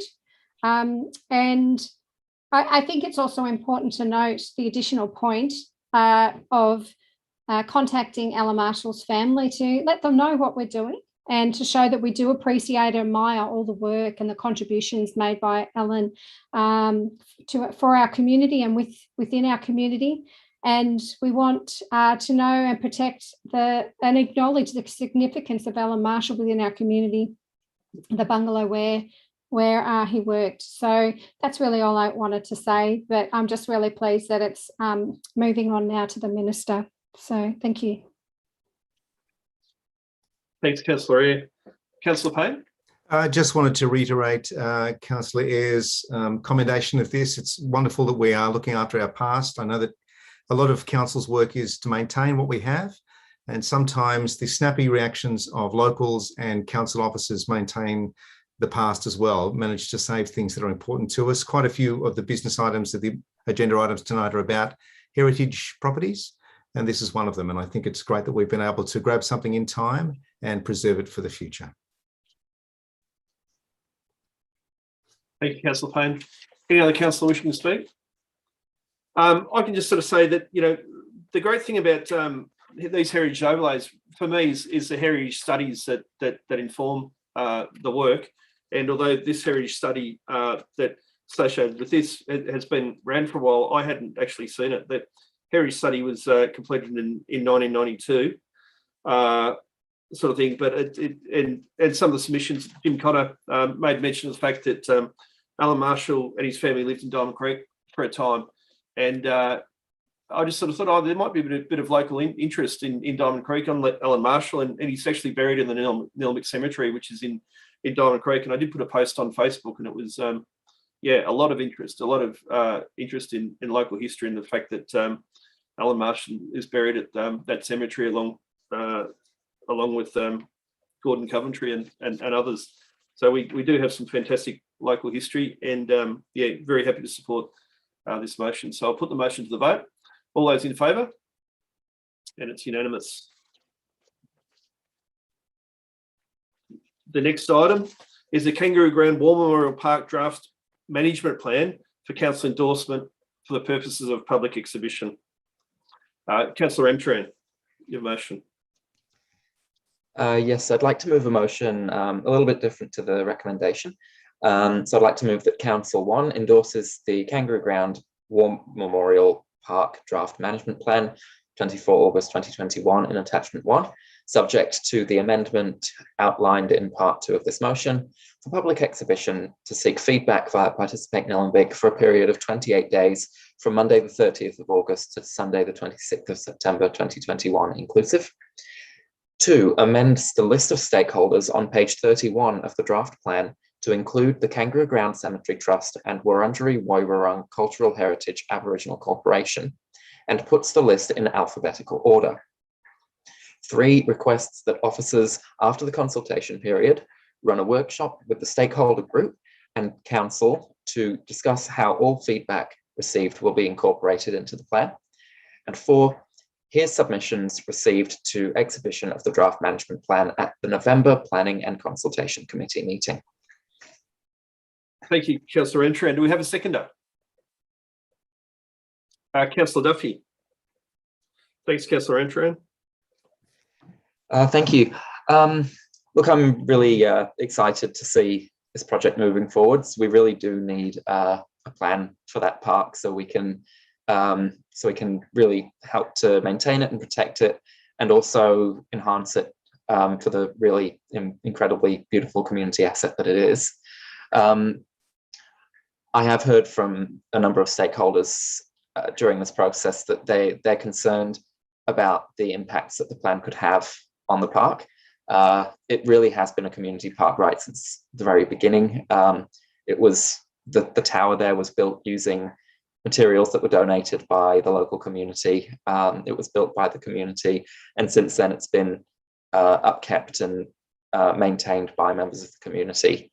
So it really is a community asset, and there are so many different groups in the community that have contributed to that and want to continue to contribute to that. So that's why we have a group of stakeholders. They've been meeting regularly with our communities team in order to look at how we can manage the governance of the park going forwards and how we can best make decisions that include all stakeholders. Some of them have been concerned and upset that the plan is now coming to council today without having been shown to them first for feedback. And I acknowledge that, and I'm sorry to any stakeholders who are disappointed by this. We do have to push ahead now. I have been asked by some people to delay this so we can actually go to stakeholders for feedback. But if we were to delay this, then it would mean a significant delay, which means anything falling out of this plan could miss out on next year's budget. So we do have to push ahead today, but we've added in that extra point about running a consultation session with stakeholders, which means that we really will be able to get some genuine input from you, and also to genuinely include your views, which means taking on board your ideas to make sure that we've got everything in there that needs to be in there, as well as being open to changing what we've got there in the plan, taking things out and amending things that the stakeholders and the community aren't happy with. This plan will come back to council after it's been exhibited and edited, and I hope I don't speak for myself when I say that I won't support passing the plan and approving it unless all the stakeholders are happy with it first. So it really is important to have that workshop with stakeholders to make sure that we get buy-in from our community. Look, in terms of the list of stakeholders in part 2 of the motion, just adding the Kangaroo Ground Cemetery Trust into that list is a couple of hundred of the people who are memorialized at the park are actually buried in that cemetery. So the cemetery does have a stake in the process, and also including the Wurundjeri in there as well. I'm sure Councillor Duffy can speak to that better than I can. That was Councillor Duffy's suggestion, but I think a good suggestion because it is important to get their input. And in terms of putting the list in alphabetical order, that's just a small change to the draft plan that's been presented to us. Just making sure we have that in alphabetical order so we don't get any speculation about which stakeholders have the most stake. I think we can all agree that all stakeholders have contributed in their own way to the park, and all have equal importance and should be equally recognised by and listened to by council. So yeah, really looking forward to seeing what we hear from the community about this one, and looking forward to that workshop with stakeholders so we can really produce a plan that we're all happy with and that the community can be proud of moving forwards. Thank you.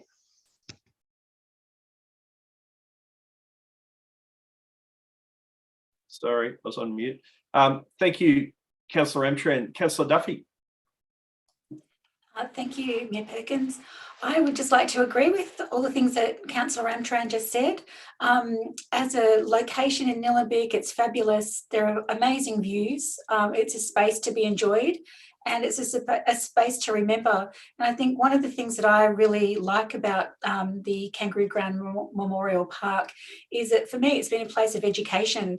When I first moved to Nillumbik, going to the mural platform, I learnt a lot about the Indigenous history of this place.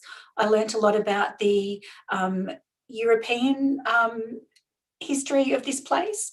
And, you know, all of that is important. And if we don't have places where we're, you know, educating people about the past and the present, we kind of we're not doing a good service to ourselves and to the future generations. I know that the schools come out here and do excursions. So for remembering our soldiers, remembering First Nations people, and looking forward to how we can work together in remembering and in telling the truth, and walking forward is really important. So I'm really excited about the elements in this plan that are involving interpretive signage about the war memorial, about the various aspects of remembrance, the mural grasslands, which are a project that the Nillumbik Reconciliation Group and the Friends of Mural Grasslands have been doing for the last, I think, 10 to 12 years, where they've been trying to restore the vegetation back to what it was. So projects like this, whilst they cost money, are actually really great in bringing the community together. And so if all of the stakeholders are happy with what we're doing, we're going to be doing something that's acknowledging their commitment to this area as volunteers, but also helping to educate our community to be able to come together and to remember what's going on. There was the remembrance service in November of last year I found quite touching. It was run differently to how it's been done in the past, but we're able to try new things and work out how we can all come together as a community to enjoy these spaces, to remember and to respect and look at the future. Thank you, Councillor Duffy. Any other councillor wishing to speak on the item? Councillor Payne. Just quickly wanted to add that we're very aware that there are overlapping layers of meaning for the Kangaroo Ground Park, the Memorial Tower, the War Memorial. We know that there are those who see it as a connection to the long-term past, the short-term past, the military past, and also for biodiversity and conservation. And we as a council are trying to do our best to bring those different groups together. I don't know that they will all be happy. I hope that they can find some way of coexisting, and that the meaning of that place has changed many, many times over the years. I was interested to find out that we're not the first council to struggle with upkeep. The council in 1939 got complaints that it was run down, and that was only 15 or 20 years after it was actually established. So I commend the work being done to, again, look after our past and hopefully create something that will work really well for our future. Thank you, Councillor Payne. Councillor Stockman.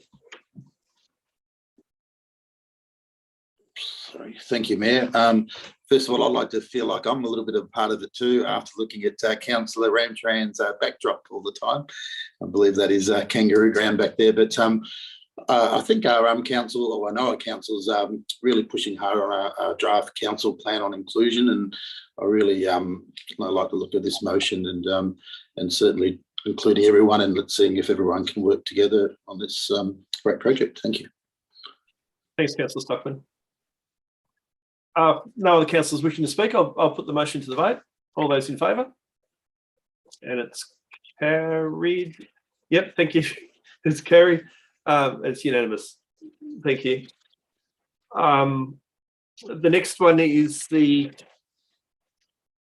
20th Amendment C140 to apply heritage overlay to 1080 Heidelberg King Lake Road in Hurstbridge and looking for a motion. Thank you, Mayor.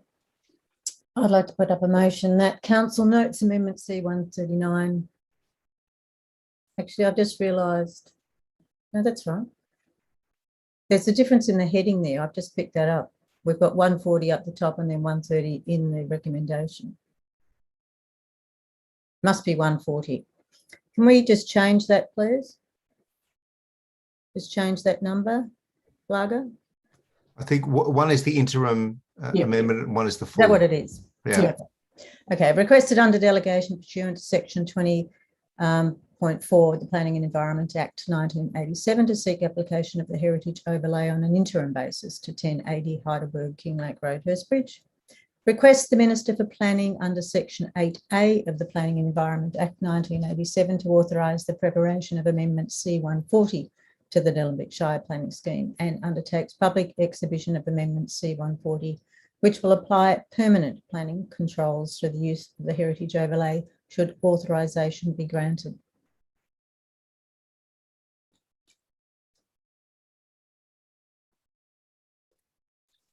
Thanks, Councillor Egan. Do we have a seconder? Councillor Eyre. Back to you, Councillor Egan, if you wish to speak. Thank you, Mayor. This is an interesting property. It's on the outskirts of Hurstbridge going north towards Arthur's Creek. And it's one of the few places left in Hurstbridge. It's got an amazing history. First of all, what this is doing is allowing immediate protection for the property because there are some planning applications underway. And subject to authorisation from the Minister, it allows Council to undertake a full amendment process, including exhibition and potentially the panel to apply the permit permanently, which is what the subject of this report is. The historical significance is when Nillumbik was originally subdivided and used for small agricultural pursuits, it shows tangible evidence of the association with all of the orcharding that went on in Hurstbridge, which was the main agricultural industry back in the 1880s and onwards back into the 1930s. Over 100 years the Burkes were there. And I think many people are known or know about Burke's tree. So I'm assuming there's a link there, which was the hanging tree in Hurstbridge. Some people might know it from that. Anyway, the Burke family lived there for over 100 years and ran an orchard on that property. The other part that interests me specifically is the fact that the garden is also significant. There's a particularly well executed and architect design elements to it, and it was a Federation style villa, but there are bits of the garden still there. So there's some golden cypress trees, and they're arranged in particular patterns that were quite common in the day, as well as 2 Chinese windmill palms. So it's very interesting seeing we've had some conversations on deciduous trees lately and natives, whether that was anything to do with fire back in the day. I'm assuming we won't know much about that. But anyway, that is part of the reason for the significance of this recommendation. So that's probably all I have to say. I haven't spoken to anybody else about this, but I'm assuming once it goes out for advertising, and I'm told that the owners of the property are aware and they haven't approached me. So I'm assuming, maybe incorrectly, that they're comfortable with this. So this is where we're starting off the process anyway. Thank you. Thank you, Councillor Egan. Seconder, wish to speak? No, thank you. No. Any other councillor? We'll put the motion to the vote. All those in favour? And it's carried, it's unanimous. Thank you. The next, we're up to Nillumbik Planning Scheme Amendment C126 nil, submission to the Minister for approval. And Councillor Payne.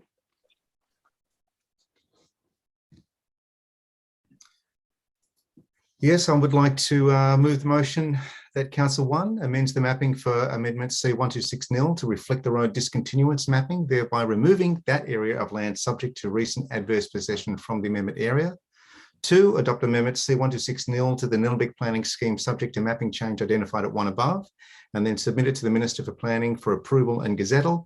And 3, notifies the owners of the land affected by the amendment and advise them of Council's resolution on the 24th of August 2021 regarding amendment C126 nil. Thank you, Councillor Payne. Do we have a seconder? Councillor Eyre. Back to you, Councillor Payne. Thank you, Mayor. I just wanted to reiterate that this is part of the process of the road discontinuance at the ends of Bridge and John Streets. We have had a claim of adverse possession on a small parcel of land, and that is going to be remapped. And that's basically what the motion is to do, to make sure that we're clear about which parts of the road that we are basically taking over as public park and recreation.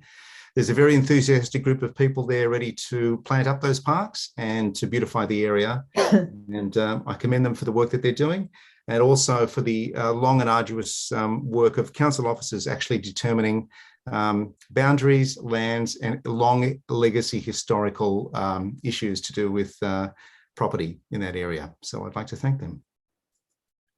Thank you, Councillor Payne. And sorry, was it Councillor Eyre was the seconder? Yep. Do you wish to speak, seconder, or any other councillor? Oh, yes, please. Sorry, I unmuted and then muted by accident. So I just wanted to just add to what Councillor Payne was saying, but I just think that this is wonderful to be able to have a further recreational area that's going to be beautified with plants, and so it'll just allow residents an opportunity to, I guess, appreciate the parkland a little bit more. Once this is sort of formalised and closed off, it'll be a nice place not only to meet once we're out of lockdown, I guess, but going forward into many years from here. So it's great. Thank you. Thank you, Councillor Eyre. Any other councillor wishing to speak? Look, I'm happy to support this motion. The notion of adverse possession does make me feel a little bit uncomfortable, but this process is quite separate from that.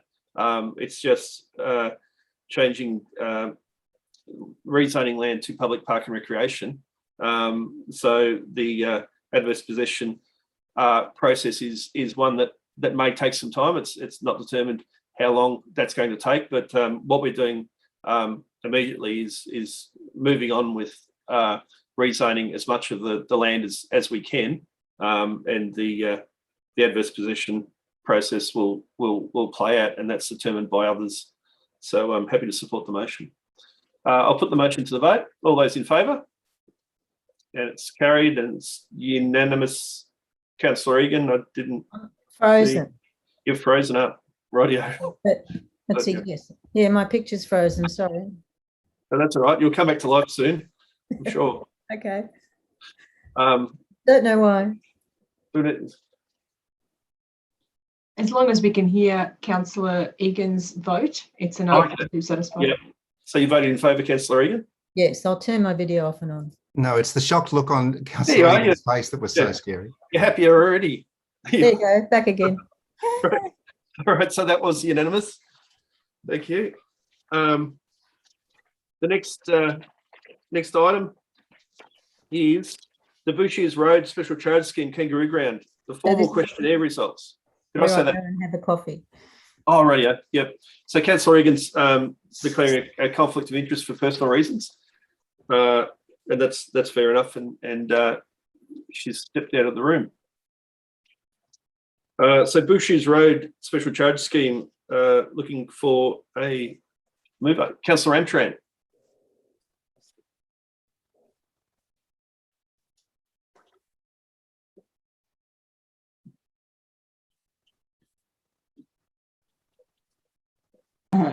Was that the motion moving, Councillor Amtran, or was it something a bit different? He's on mute, Mayor.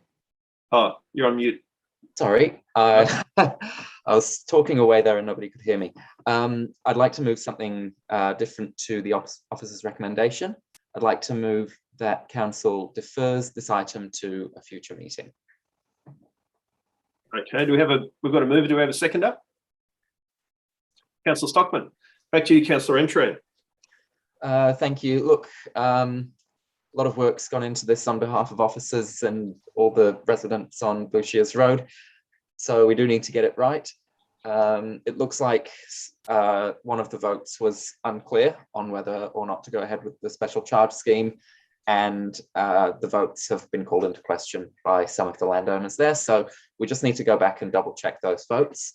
I think that's really important just to make sure that the data we're going on is correct. Otherwise, we could be abandoning this thing when actually the majority want it to go ahead. So we'll push this back to a further meeting, give officers a chance to just confirm the data, confirm what we know, and then we'll be able to make a more informed decision. Great, thanks, Councillor Entran. Councillor Stockman, the seconder, wish to speak? No, I'm fine. Thanks, Mayor. No worries. Any other councillor wishing to speak? Yeah, look, it appears there's a little bit more work that needs to be done. I've had one approach in a conversation today with one of the residents of the road who does have some other concerns. So it'd be good to just address those and make sure that everyone's on the same page. Like special charge schemes, I've never been invested into whether they proceed or not. It's in my view, it's totally up to the majority view of the residents of the street who actually have to pay to seal the street. If they don't want to do it, or a majority don't want to do it, it doesn't go ahead. But we'll just bring this back to a future meeting after some bugs have been ironed out. So we'll put the motion to the vote. All those in favour? And it is carried unanimously of those that are in the room anyway. And we might call Councillor Egan back.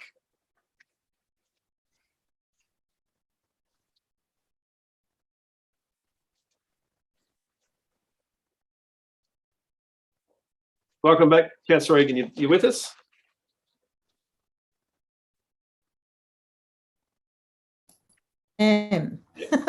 Finally.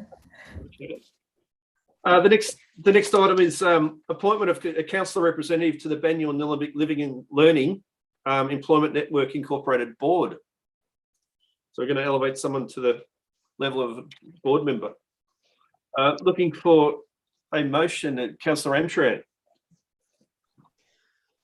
Yes, I'd like to move that council nominates Councillor Eyre as councillor representative, category 7 local government, to the Banyule Nillumbik Living, Learning and Employment Network, Inc. Board for a 2-year period until the 24th of August 2023. 2 advises BNLEN Incorporated of council's decision and submits the required organisational membership form in attachment 1 and change of organisation representative form in attachment 2 for councillor representatives of BNLEN Incorporated Board for action and resolution at its September BNLEN meeting. 3, notes that the Coordinator of Economic Development and Tourism from Council's Economic Development team will continue to represent Council on the BNLEN Incorporated Board as a Category 11 co-opted member on a permanent basis. And 4, officers bring a report back to Council in August 2023 to appoint a councillor representative to the Banyule Nillumbik Living, Learning and Employment Network Incorporated Board for a 2-year term. Thank you, Councillor Entran. Do we have a seconder? Councillor Duffy. Thank you, Councillor Entran. I'd just like to congratulate Councillor Eyre. Once we vote on it, we can. Councillor Duffy or any other councillor wishing to speak? No, we'll put the motion to the vote. I'd like to say one Duffy, thing. yes. That's okay, Mayor. Just that I think it's a really good choice that Councillor Eyre is Council's nomination for this position at this time, particularly with her, role outside of Council, involved in training through TAFE. So thank you, Fran, for representing us, and congratulations on your appointment to this role. Great. I've frozen, have I? Can anyone still hear me? Yes, we can. Yep, no other speakers? I'll put the just my screen saying something, the microphone's not working, but it might be. Can I speak, or do I speak after the motion? I think you've said enough, Councillor. No, of course. I don't know.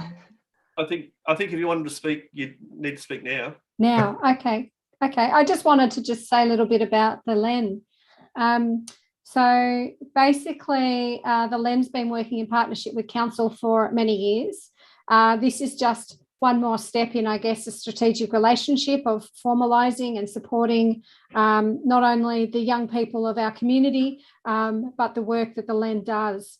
And I think if we look at the complexity of the year and a half that we've had, and I know every time I speak, I always refer to the pandemic and all the hardships, but I think we've got to look at our young people and see that employment, work experience opportunities during school, all of these kind of things that would allow them to get job interview practice and all these things, they're all being lost at the moment. And so organisations such as the LEN are so valuable in supporting our young people to gain employment and confidence in all different things within the community, including learner driving and, you know, interview skills. So should you all go forward with this motion, I'll be really excited and I'll be really pleased to join the LEN. So thank you. Great. Blaga. Sorry, Mayor, just through the chair, I've just picked up an error in the motion. It should actually read Banyul-Nillumbik Local Learning and Employment Network, not Living. We've mentioned it in the report, but somehow the resolutions made an error. So apologies for that, but if we could please amend the motion because that's the official record of council, I'd like to make sure that's correct. I'm happy for my motion to be amended in that way. Thank you. And the second is happy. The seconder was Councillor Duffy. Councillor Councillor Duffy. Duffy. You're happy for that change, Councillor Duffy? Yep. All right, so drum roll. We'll put this important motion to the vote. All those in favour? And it's carried, it's unanimous. Congratulations, Councillor Eyre, on your appointment to that board. The next item is a quarterly risk and safety report for June 2021. And Councillor Eyre has a motion. I do. Thank you, Mayor. That council notes the summary of the confidential risk and safety report for the financial year ending June 2021. And 2, resolves that the attached report, which is attachment 1, remains confidential in accordance with section 3, 1A and F of the Local Government Act 2020.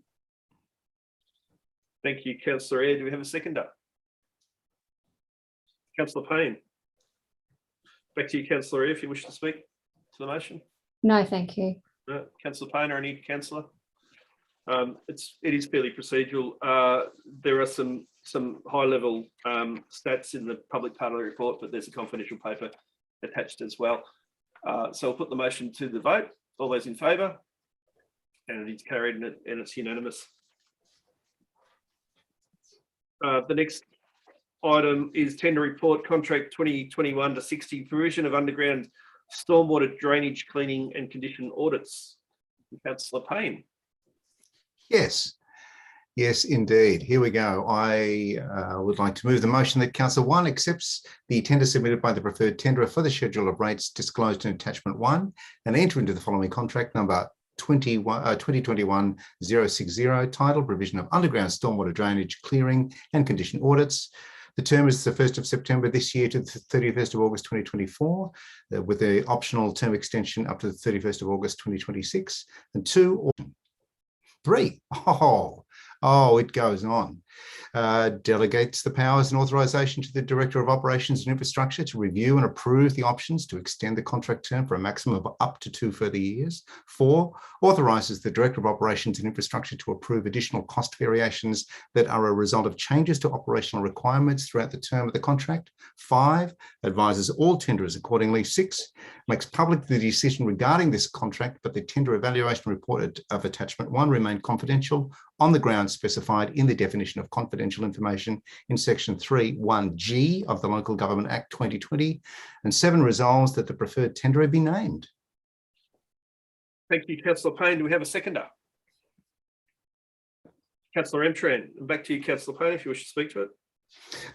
Just that this is one of the important roles of council in maintenance, and I'm pleased that we are able to find someone that has experience, and that the procurement officers have found a company that can carry out this important work to audit the drains and clean them and keep the drains working in Nillumbik.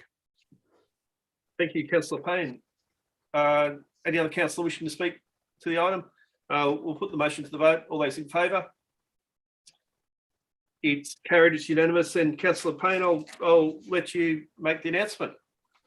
And I would like to congratulate the tenderer submitted by the preferred tenderer, Environmental Services Group Proprietary Limited, for the schedule of rates disclosed in attachment 1. Congratulations to ESG. Thank you. Well done. Next one is the tender report, contract 2021-79, Eltham Skate Park project, design and construction. So, Councillor Payne. Yes, please. I'd like to move the motion that Council 1 accepts the tender submitted by the preferred tenderer for the sum of the amount that will be redacted for contingency exclusive of GST and enter into the following contract. The number is 2021-079. The title is the Eltham Skate Park Project, Design and Construction. The term is the 30th of August this year to the 31st of May 2022. 2, authorises the Director of Operations and Infrastructure to finalise and execute the contract documentation. 3, authorises the Director of Operations and Infrastructure to approve additional cost variations up to and within the value of approved project budget. And that could be it. Is it 1, 2 and 3? 7. Oh, here we go. Number 4, any variations that exceed the project budget will require a further council resolution. Number 5, advises all tenderers accordingly. Number 6, makes the public decision regarding this contract, but the tender evaluation report of attachment 1 remain confidential on the grounds specified in the definition of confidential information in section 3(1)(g) of the Local Government Act 2020. And 7, resolves that the preferred tenderer be named. Thank you, Councillor Payne. Do we have a seconder? Councillor Duffy. And Councillor Payne, do you wish to speak to the motion? Just to congratulate council officers on moving ahead with the Eltham Skate Park project. I don't know about anyone else who recently watched the Olympics, but I fully understand why skateboarding is now an Olympic sport. It's fantastic to see the skill involved and the sheer joy and pleasure that people get skating and practicing their skills. So I think this is wonderful. The existing skate park has had a well-served life, but this should hopefully push it out for another 15 or 20 years. And the funding is at least 500,000 from 300,000 from the state government and about 500,000 from Nillumbik. And they're doing their best to make it as environmentally friendly as they can. And I commend the officers and the successful tenderer for the work they're about to do. Great, thank you, Councillor Payne. Councillor Duffy. Thank you. I'm really excited about this project. It's something that hits many age groups. So we've got lots of young kids, 3-4-year-olds who are experimenting with their scooters. We've got children from primary schools who are really avidly trying to, develop their skills with skateboarding and BMX bikes. And then we've got teenagers and young youth. And when you look at the Olympics and what's happening with skateboarding and BMX riding, it's something that people in their 30s onwards are doing as well. And so to see the talent of the Australian who won the BMX freestyle aerial gold medal was amazing. So there's a lot to kind of look forward to in the world of skate parks, and it's exciting that this project is happening now. So, and also the one that's in Hurstbridge, who knows, we could have a future Olympian that comes out of Nillumbik in this category for skateboarding and BMX bike riding. But just to go back to this project, thank you to the officers who have put together the work here and who went out to the community and worked with the community to get their feedback. There were 115 submissions that we received from community with their ideas for the project and what was being presented. And the support was probably, I think, one of the best that we've had. 97% of submissions were supportive of what's going on. So it's really good to be part of, or have a project that's going ahead that everybody wants. I'm assuming everybody wants 3%. I'm not quite sure what that 3% is. I'll have to look into that, but overwhelming support for this. So I'm really excited about it. And thank you, Mayor. That's all from me. Thanks, Councillor Duffy. Any other councillor? Councillor Eyre. Thanks, Mayor. I just wanted to build on what's already been said and just say how exciting it is that we have something such as this for our young people. And the sooner it gets started, the better, I think. And I just hope that we can actually see more of this happening around the Shire. So not just in Eltham and Hurstbridge, but in other areas of the Shire as well. So thank you to everyone involved, and I just can't wait to see it being used. Thanks, Councillor Eyre. If there's no other councillor wishing to speak, we'll put the motion to the vote.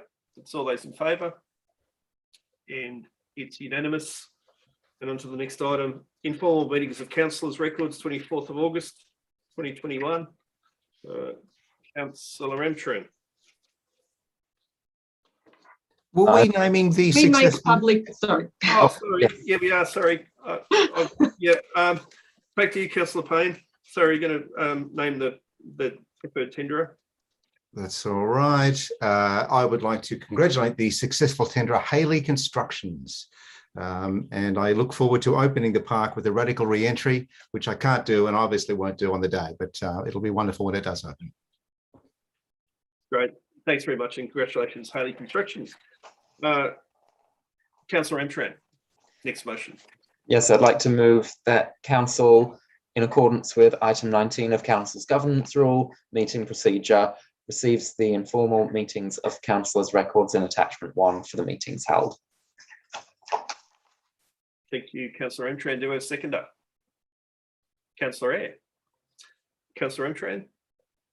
No. Councillor Eyre. Anyone? No. We'll put it to the vote then. All those in favour? And it's unanimous. The next one, probably a few people waiting up for this one. The Eltham Area Community Hospital. And Councillor Stockman has a motion. Thanks, Mayor. I'd like to move a motion as per officers' recommendations that council commences a consultation process as outlined in proposed community engagement next steps attachment A to see the views of Nillumbik community to inform the potential sale of council land for the purpose of a community hospital at Civic Drive at the location outlined in attachment B. Thank you, Councillor Stockman. Do we have a seconder? Councillor Eyre. Back to you, Councillor Stockman. Thank you, Mayor. Look, I'd just like to say, not only myself, but many of my council law colleagues, our CEO and council staff have made ourselves very available to many people on this. We know it's a very sensitive and a very big project. At times it's been hard because we've consulted so much that we don't want to seem biased to one way. We want to take in all the facts, we want to take in everything, and there's so much to absorb and so many questions to ask. So this is the best next process, and that's a consultation process. So for all the people that have been consulting already, we urge them to continue to consult through this process, and also other people who haven't participated. Thanks, Councillor Stockman. Councillor Eyre. Yes, thank you, Mayor. This is council's way of hearing from community around what community want, and I urge and ask as many community members to complete this and respond so that we as councillors actually understand what the community wants, and so that we can make an informed decision based on the questions that we have and the hospital at Civic Drive. So thank you. Thank you, Councillor Eyre. Any other councillor wishing to speak? Councillor Duffy. Thank you. Just briefly, I'd like to concur, saying that, community engagement and giving the community the chance to give their feedback on projects is really important to this collective of councillors. So I agree and support this motion to go out to the community to ask their opinion. As somebody that's currently going through a health battle, I know that one of the services that's being proposed at this hospital is chemo services, which is something that at the moment I'm travelling a distance to go and receive. So I think having a community hospital close to all of us in the Nillumbik area and the areas around is actually going to be a really good thing. So it's over to the community to see whether they think that we should support this hospital and the state government with their selection of this parcel of land, which at this stage is something that we don't have, haven't had, well, I personally haven't had an involvement in the selection of the land, but I agree with having a hospital that's close by for the community to be able to avail the services of. Thank you, Councillor Duffy. Any other councillor? Look, I suppose, you know, some of my thoughts are is this engagement process and the survey, you'll see very much it's about trying to assist council in resolving that question whether or not to sell the land. You know, can we put a survey out saying who wants a community hospital? Well, we all do. That's fair to say, but really we've been given one option in terms of this is where the state government want to build the community hospital. It's council land, and the process will be for council to resolve whether or not to sell the land. Now, I don't particularly believe that's going to make or break the community hospital. You know, it certainly would be easy for the government if we resolve to sell the land to the state government. But you know, if they're convinced that this is the right location, they could go through a process of compulsory acquisition, and that would be up to them. But certainly, community views on the decision that we have to make is what this process is all about. You know, as we saw tonight, we get fielded with lots and lots of questions about what the VHPA intend to do and how they intend to do it. We're not the people that can answer that question. You know, we'll certainly listen to the feedback. Like it's a very fast-moving process. The state government are building 10 of these community hospitals, and it's rolling on fairly quickly. But I would encourage people that really want to have a real good say about their concerns to go to the VHPA, because they're the people who are actually building the community hospital. You know, we all want a community hospital. We don't all want to travel to the Austin. That's the whole idea of community hospitals is to get a lot of those services out of the major hospitals. But you know, people's concerns about the site selection, you know, we'll certainly listen, but the impact we have at the end of the day is unknown. You know, it's absolutely in the hands of the VHPA and the state government. But you know, we'll do our best to advocate on behalf of the community, and that's what this process is about. So I'll put that motion to the vote. Councillors, all those in favour? And it's carried. It's unanimous.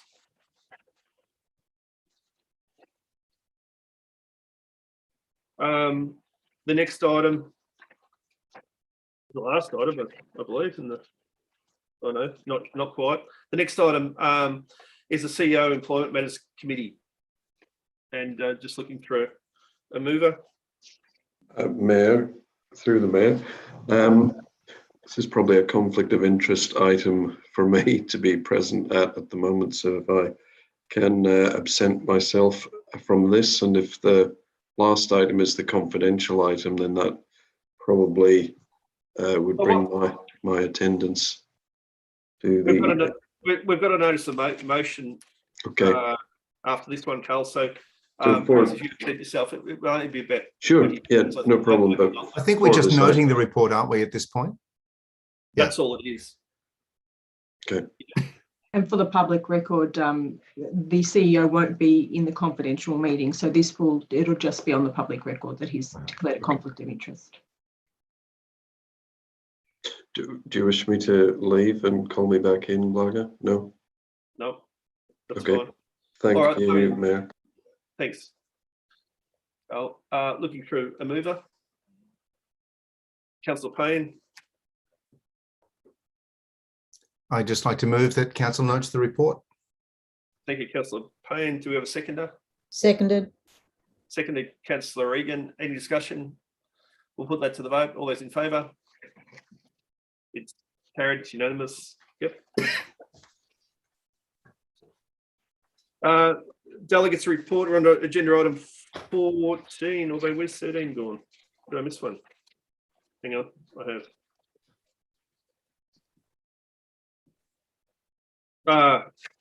Notice of motion is 13. So Councillor Richard Stockman has advised of his intention to move a notice of motion. Councillor Stockman. Thank you very much, Mayor. I'd like to move a motion that council writes to the Minister for Roads, the Road Safety, the Honourable Ben Carroll, MP, and the Minister for Transport Infrastructure, the Honourable Jacinta Allen, MP, requesting a detailed investigation be undertaken into traffic congestion and road safety at Pacific Drive, Diamond Creek Road roundabout, Greensboro, including road safety audit, particularly given projected increased traffic volumes as a result of North East Link and Yannian Road projects.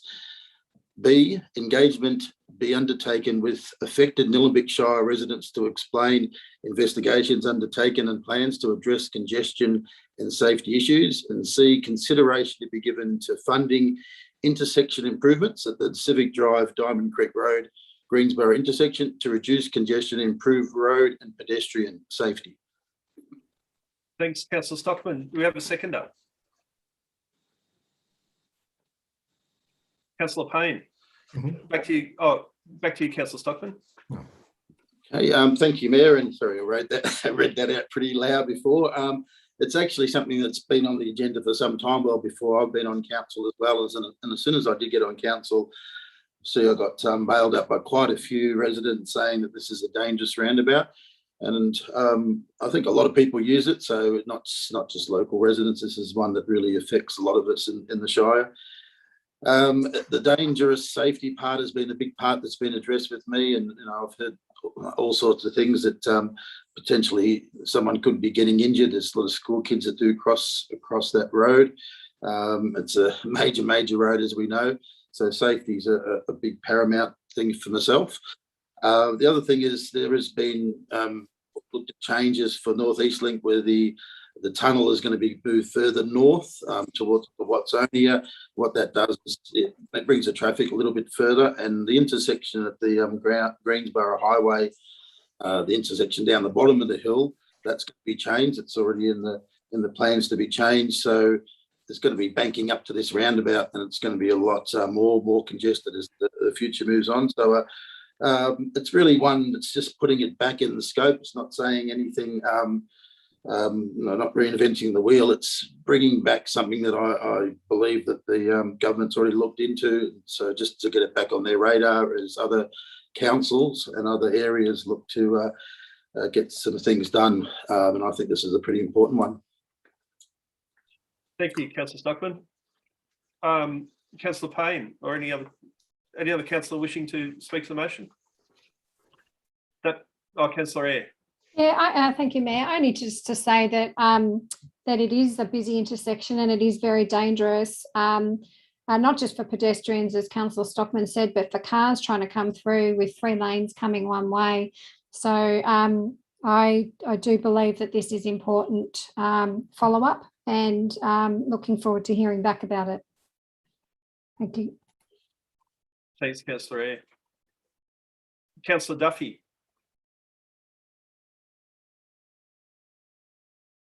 Sorry, I forgot to unmute myself. I'd just like to thank Councillor Stockman for bringing this notice of motion and agree with what he said, and also with Councillor Eyre. It is a roundabout that needs to have a look, to be investigated.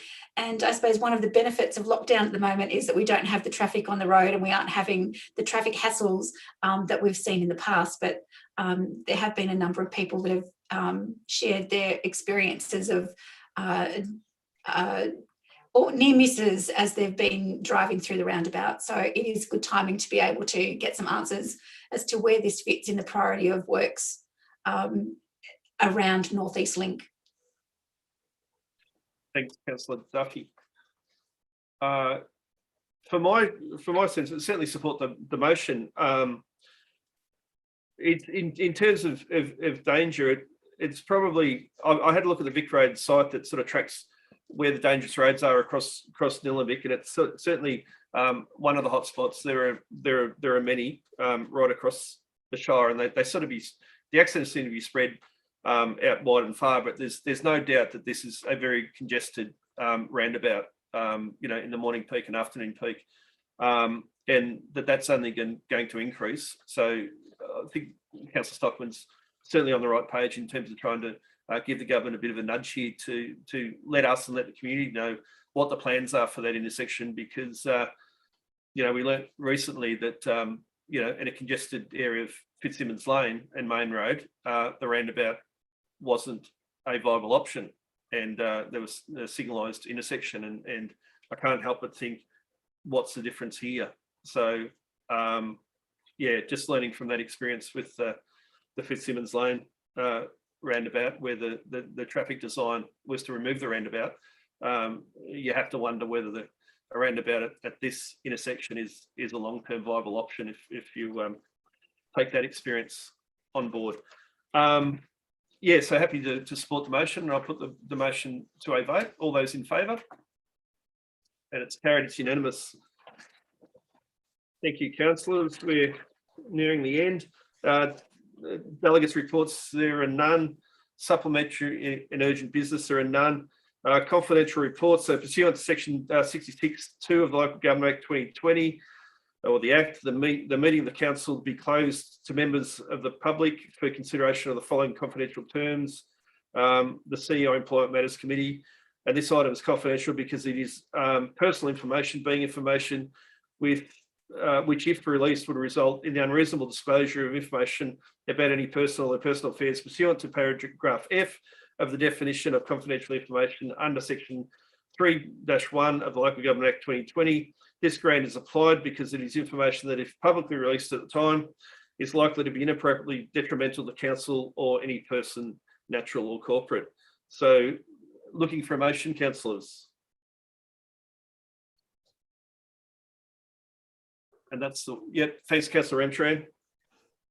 I'd like to move that, in accordance with section 66(2) of the Local Government Act 2020, council resolves to close the meeting to members of the public to consider confidential items.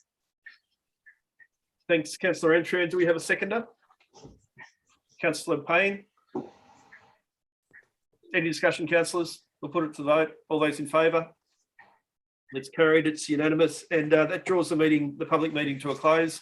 I'd like to thank everyone for their attendance. We got through a lot tonight. Lots of questions, but my summary to a lot of those questions is, by all means, direct them to council and get what we know, which isn't all that much, but the people that know the most about that project is the responsible authority, and doesn't matter how many times you say it, it is the truth.